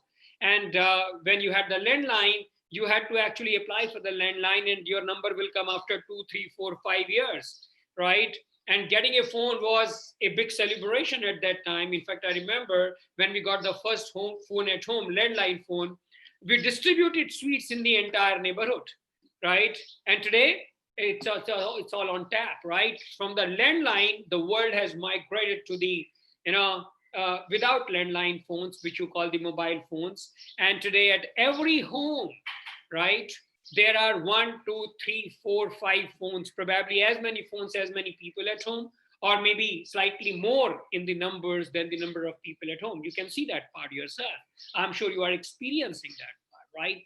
Think of it, the TV, the same part, right? You had the black and white TV, then moved to the color TV, and from there to the very just small screen, right? Those big dabbas are all gone. Think about it, how the life has changed on the TV side, right? Think about the life on the laptop side. We had the big dabbas when we had the initial, the laptops, or there was nothing called laptop. In fact, there was the desktops, and the desktops are totally gone today. We are on the laptops, and the sleeker and sleeker and sleeker. It's becoming thinner and thinner and thinner, and the world is changing dramatically, right? Maybe tomorrow you will be able to just work upon your wall because your wall will become the laptop, right? So everything will be like that. So think about the evolution in every part of your life. You remember those CD drives you had? CD to the the DVD you moved to, from the DVD you moved to the pen drive, and now pen drive is also gone, right? It's all now on the cloud, right? So everything is on the cloud, backed by the cloud. Your backups are automatic. So the life has changed dramatically if you see around in every dimension of your life. And that is what you call evolution. Yeah. You think about it, even the cameras, right? Those cameras, you remember when you had the camera, you had the reel on that, the Kodak was the boss, right? 1990s. I must tell you that in the 1997, Kodak had 2/3 of the world market, right? On the camera and the phone side, right? They were the bosses when it came to the reel because it was only Kodak reel, and the print paper, which was again the Kodak paper. Kodak's business or market valuation at that point in time was some $37 billion US. Think about it, 97 I'm talking about. Around $30 billion, $35 billion valuation in 1997. You can say it was a mammoth, it was very large. And the same organization in 2012 filed for the bankruptcy because they forgot how to change. They did not change with the change. For your information, the Kodak employee, Kodak engineer was the one who invented basically the digital photography. When he went to the bosses and discussed that part, they said, wow, that's wonderful, but please don't share it with anyone, right? Because they did not cannibalize, they didn't want to cannibalize their own product and services. They thought that we are the boss, we know the world will not change so fast, right? So they did not change on their digital side, but Sony took the lead, and the world changed forever. So, and then what happened with the Kodak, filed for the bankruptcy in 2012, the $30-35 billion valuation became absolutely nothing.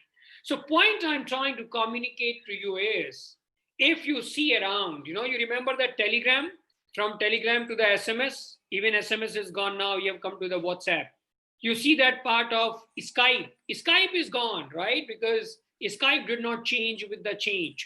It did not keep pace with the change. And today you have the Zoom, and you see that part of the Google Meets and the Microsoft meetings, etc., etc. So you see that part of the whole world. Today, with the internet being there, right? You are able to connect with the people thousands of miles away, sitting in any part of the world, face to face, as if they are talking to you next to each other. Think about it. What I want you to realize is evolution. Everything in the world is changing. And what is important point for you and me as a professional, as a business owner, as a student, right, as a researcher, what is important is the only constant in this world is change. Indeed, the change, the speed of change, the chemistry of change, that also has changed, right? If you see your own life, right, in 1980s, the change was at the slow pace. In 1990s, change was at much faster pace. And the last decade, 2011 to 2020, the change has been at an amazing, amazing pace. So the chemistry of change, the speed of change, the quality of change itself has changed, you know. It has become more challenging for people. Even number of times we can feel that we are outdated when we talk to our, you know, the younger generation, our kids who are maybe just 12, 15 years young, but the kind of knowledge and the kind of stuff they can do on the tech, probably you and me can't. So it's a very interesting stuff, the way the world is changing, the way the world has changed, and the way the world or the pace of change is taking place as we progress in the life. So what do? We have understood that the change is important, change is taking place every moment, change is the only constant, evolution is there, and there is this humanity has been in pursuit of something better all the time. If you remember the people in the, you know, Stone Age, in our ancient part, right, they were working or striving for something better. Even today, we are striving for something better, and I think that will continue to be there. We will continue striving for something better. And so the humanity is always in discovering something new, something different, something better. So the having learned that part, that one part, which is change is the only constant, what do we do? Very simple thing we have to do is both individuals and businesses need to reinvent themselves continuously to stay relevant. What is the learning for us? You know, we have understood change is constant. We have understood the only thing which is happening in this world is the change continuously. When you are sleeping, there is a change happening. When you are awake, there's a change happening, right? So what do? We have to stay relevant. It's our responsibility as individuals. It's our responsibility as corporates. It's our responsibility as professionals. And people who do not reinvent themselves, right, will go out of the business. I mean, you have to accept it. You can't just simply say, it's not my responsibility. You have to own the responsibility. You have to stand up as professional, as individual, as a corporate, and ask a question, how do I reinvent myself continuously? That's the question which one has to ask, and it's your responsibility, and to stay relevant, I said that, right? If you do not reinvent yourself, you will become good at something which doesn't work in the world anymore. People will remember it. You create value for yourself. How? By creating value for someone else.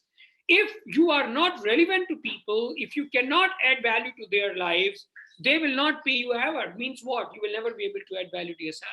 So to add value to yourself, you have to stay relevant to the people around you, the community around you, the humanity around you, be it as a professional or a business or an individual. And if you are doing it, then only you will be able to create value around you and for yourself. Otherwise, you will be in a deep, deep problem. Yeah. So interesting point is when you say reinvent yourself, what does it mean? It means either you have to do different things or you have to do things differently.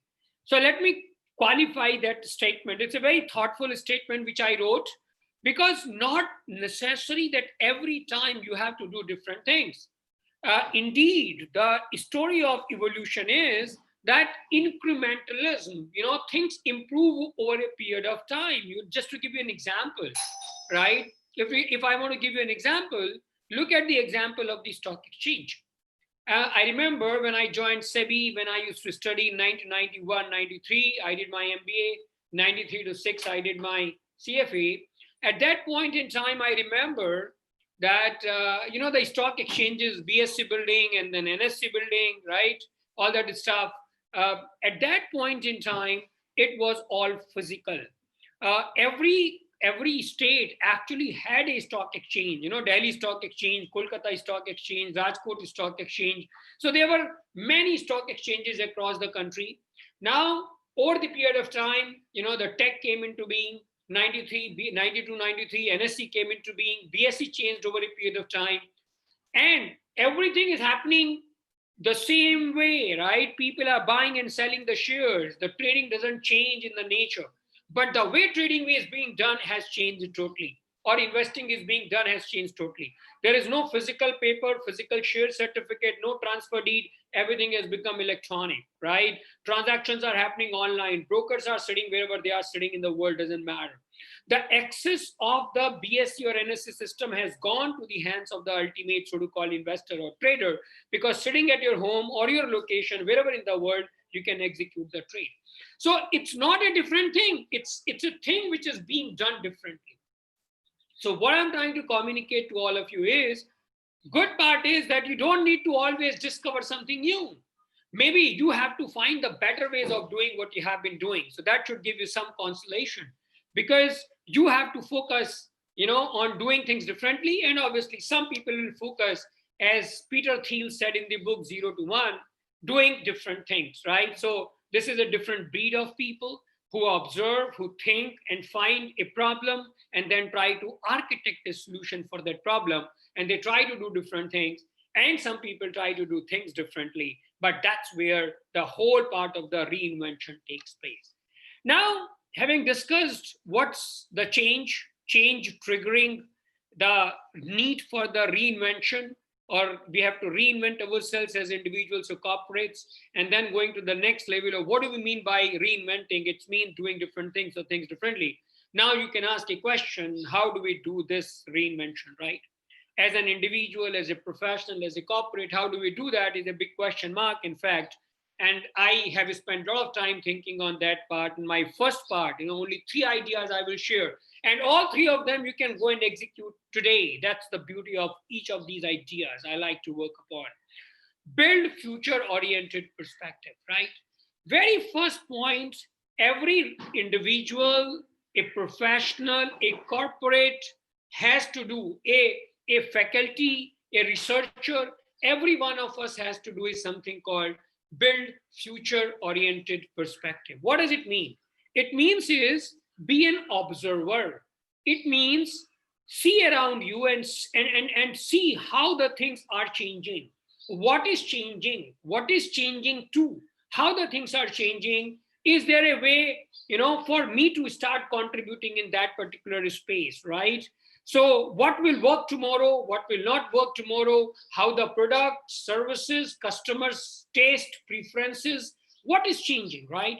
That is an observation one has to really focus upon. And what does it mean is building future-oriented perspective. And how do you build that part? You have to read a lot of stuff. Guys, just for your information, I don't say what I don't do myself. So for your information, every month I have committed myself to finish at least 1 book. And to make sure I do it, I have decided to post the summary of 1 book every month at the end of the month on the last Monday on our website. You can see that this month I have posted the book Think and Grow Rich. Next month it's coming, the book called 0 to 1 by Peter Thiel. And I will be posting every month 1 book summary on Monday, on the last Monday of the month. So this is my own commitment to myself, in addition to reading or spending 3, 4, 5 hours every day to read other stuff. Reading books is one of the great ways to build the future-oriented perspective, because when you read a book, you are talking to an author. And it means that author who has spent maybe 20, 30, 40 years of his life researching on something or doing on something. So it's a great opportunity to basically talk to the brilliant minds in the world you would otherwise not have the chance to. So reading books is one of the critical things. When you read books, don't just read books, interact with the books. What does it mean is write down your own thoughts, next to the thoughts in the books based upon your knowledge and experience, right? And then in addition, talk to the wonderful people around. Make sure every day you talk to 2 or 3 people in the different walks of life. They don't essentially have to be in your business area. So what I'm saying is, how do you build a future-oriented perspective? Very simple, 3 things one need to do. One has to read. One has to spend time contemplating or thinking on what you have read and what you have interacted with on the people. So read, think, and interact with the wonderful people. Once you start doing it, talk to them, learn from them based upon their knowledge and experience. Everyone wants to share, right? If you and me are seekers, we can always reach out to the wonderful people and they will be willing to share their knowledge and experience with us, right? So my request to all of you is start reading, start thinking, start talking. Not essentially for business, but talking about where the world is going, what is changing, how that's changing, what do they think other people think the world will change to. And that is the way, slowly and gradually, you will start building the perspective which is future oriented. That's a very interesting stuff. I like this statement, and I think I like to work upon this myself every time. Yeah. And I must tell you, if I don't read, I can't sleep. Before I go to bed, I have to read. I have to make sure during the day I have read, I have spoken to a couple of wonderful people, and I have learned something new. As Charlie Munger said all the time, when you go to bed every night, you have got to be better than what you were when you got up that morning. If you make that commitment to yourself, right? If you make sure that you will learn something today for sure, right? Then there is no way anyone can stop you from, right? So you must, that is your own responsibility. Second way of creating, how to do it, because a lot of people will tell me, Manish, you're reading books, talking to people without business and thinking, where is the time? I don't have time, right? A lot of people will tell me I don't have time. It means what? Probably you are doing things which are not relevant, right? Maybe you are doing things which you can delegate to someone else. So what is the next step? If you want to really do it, delegate whatever you can. I see a lot of very senior professionals, right? Company secretaries, for example, some of you may be filing returns, doing the compliance work. They don't trust their juniors. Friends, if you do not delegate the work, you will continue doing what you have been doing. Then you say, don't say 20 years experience. You say 1 year experience. So please appreciate very senior professionals, right? Sir Kiran, Sai Kiran, please put yourself on the mute. Thank you. This is very important discipline. I request every participant to ensure that you are on the mute, right? This is the respect for every other fellow in the group. Thank you. So guys, if you keep doing the same thing for 20 years, don't say you have 20 years experience, say you have the 1 year experience repeated 20 times, you have wasted your 19 years, right? Please delegate, because if you do not delegate, others will not learn. And you will not make yourself free to do something which is at the higher level. So unfortunately, many of us think we are the best guys in the world to do whatever we are doing, but that's foolish. We are stopping our own growth. Always ask a question whenever something lands at your desk, who in the team can do it? Or is there a way I can hire someone to do that for me? Because that is the only way you can free yourself and can think and read and interact with the wonderful people to take yourself to the next level. Your role has to become more strategic rather than execution oriented. And that's what is critical, because thinking is something which you can't delegate to anyone. Everything else you can. So delegate whatever you can, or look at your list of activities you do during the day. And I'm very confident 30, 40, 50% of activities are there, which you will be very happy to live without. And if you do that part, you cut down those activities, you will have 30, 40, 50% of your time free up. And that time can be used to again read, think, and interact with the people.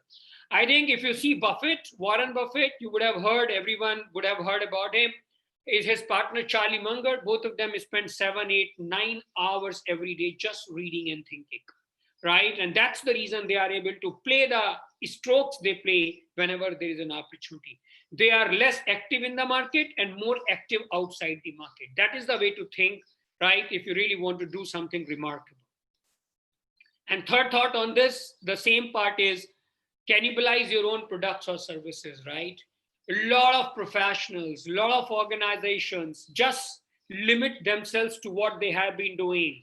They feel very restless if someone unconventional comes, if someone comes and says, why the hell you have been doing what you have been doing? Can you do it differently? Right? People are very difficult to change. If you look at your own schedule, if you're getting up every day at 7 o'clock, you put yourself to the test to say, I will get up tomorrow onward at 6 o'clock or 5 o'clock morning. I will become a member of the 5 a.m. club. I'm telling you, you will find it very difficult. Put yourself to the schedule that every day you will go for the physical exercise for an hour. Take 5 kilometers run. You will find it very difficult to execute it, right? Because your body will fight, your mind will fight with you. That's not easy. So point I'm saying is any change at the self is very difficult to impose. Any change as a professional to bring in your way of professional is difficult. In business, it's difficult. It's not easy. But if you do not cannibalize your own products or services, someone else will. And at that time, you will not even have the opportunity. You have to learn. You look at the car manufacturers, right? What happens in the car business? You bring in a model, and within 3 to 6 months' time, you bring in another model and say, I have improved upon the previous one, right? Isn't it? BMW comes and says, look, we make the cars which cannot be improved, and then improve them. Every time a new model is nothing but the improved version of the previous model, isn't it? So they are cannibalizing essentially their own products. They are making their own products redundant, right? And so is the case with every white goods manufacturer. If you see around, be it TV, be it mobile, you know, the iPhone 11, iPhone 12, iPhone 15, it's nothing but improved versions every time. Or anything you see in this world, you know, 1 + 1, 2, 3, 7, aage abhi 1+. Every time you are becoming better and better and better, you know, trying to add values, trying to add features, trying to do something. So you have got to be comfortable. It's like going on the stairs, right? If you have to get to the next level, you have got to leave the previous stair. You have to be comfortable with that. If you're not, you can't get to the next level at all. So you as a professional, you as a corporate, you as an individual have to question your own beliefs, your own assumptions, and basically be ready to change yourself and do something which is not done before.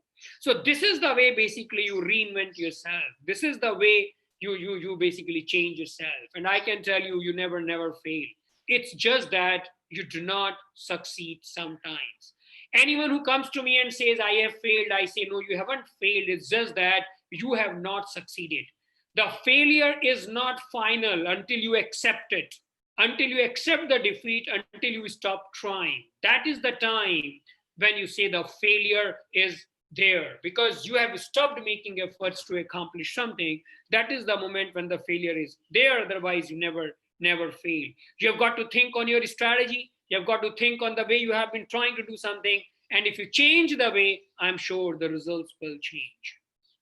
And this is the last slide. Serve humanity with awesome products and services. My dear friends, we all exist on this earth with a purpose. Where we came from and where we will go post the death, we have no idea. But what do we do between that point of birth and the point of death is purely our choice. And remember, if you are here with a purpose. You are here with a purpose to serve humanity. Each one of us is responsible towards the humanity and the people around us. Please stand up, play your best, create the beautiful music every moment, live your heart, right? And try to create the best game, right? Best products, best services when you are serving people around you. Be it a professional, be it a corporate, be it an individual, in every relationship of yours, in every activity of yours, in every discussion or in anything of yours, you have to make sure that you produce the best possible.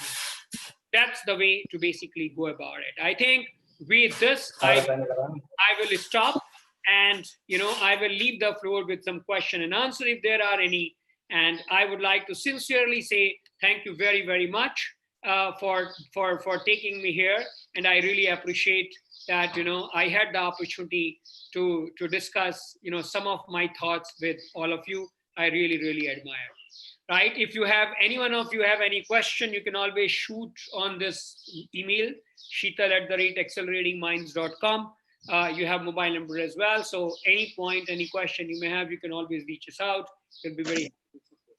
Thank you, sir, to you. If you have any other point. happy to support. Thank you, Manisha, for being with us. Hello. Sir. Thank you very much, Manisha. You have really shared your whole life experience in 40 minutes time, and we really, it is a value addition to all the participants, and we look forward to continue our association with you.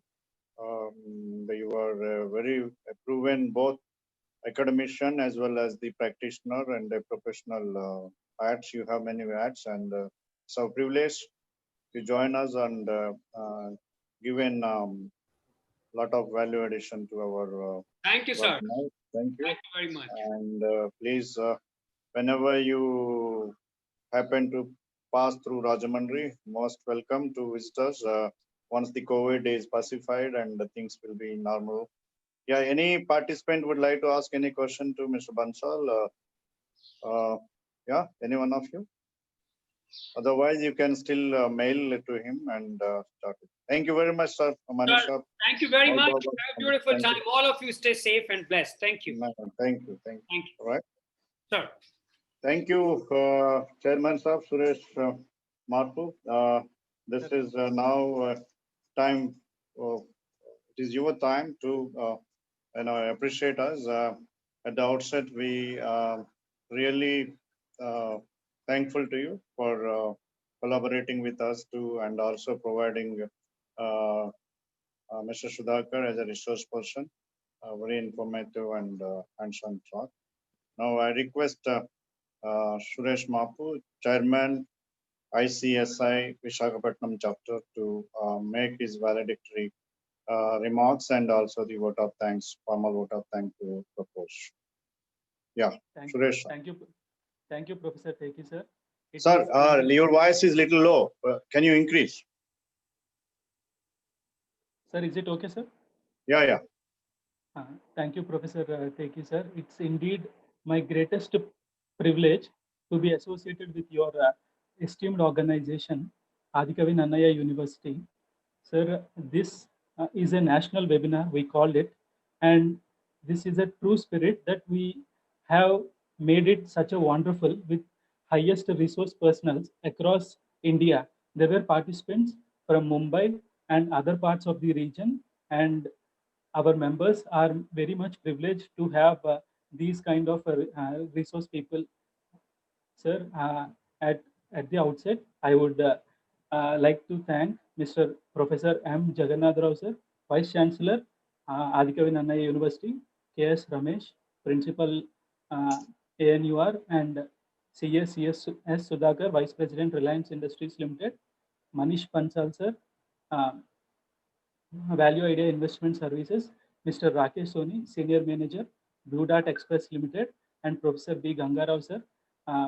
Sir, I would say this is the most valued professional manner that we have conducted this. We are looking forward to be associated with you in coming webinars, sir. We are extremely delighted. From Visakhapatnam chapter, I would thank Professor Teki, sir, for taking this initiative in a global manner. Thank you so much, sir. Thank you very much, sir. Our Registrar Sahab, Professor Gangarao Garu, conveyed his greetings and his, in fact, he is on a tour. Otherwise, he would have joined, and he appreciated, and he conveyed his best regards to all the participants, and he thanked all the resource persons and also the company secretary, institute, and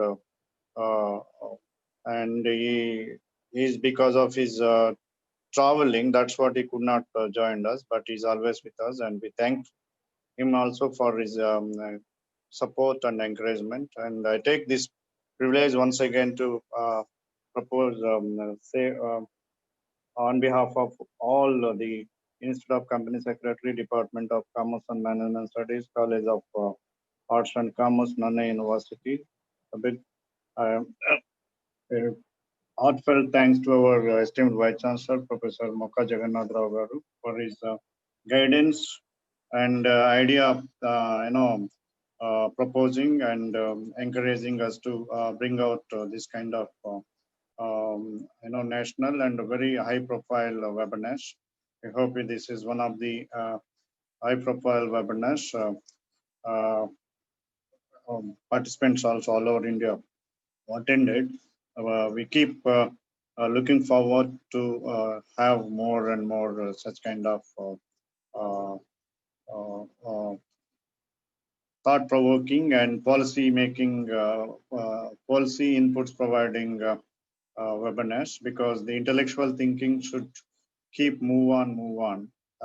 That will ultimately add on to the the economy in form of services that are being generated, because the service generation shouldn't be made in a factory, but it will be made in the human brain. So wherever these kind of volatility and crisis, besides this crisis also this thinking process and intellectual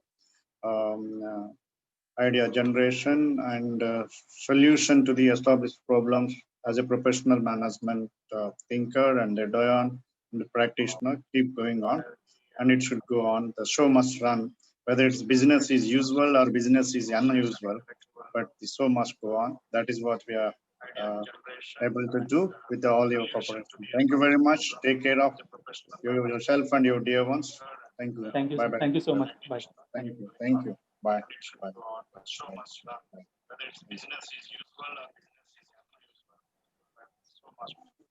Yeah, Raghava. Webmaster Raghava. Hello.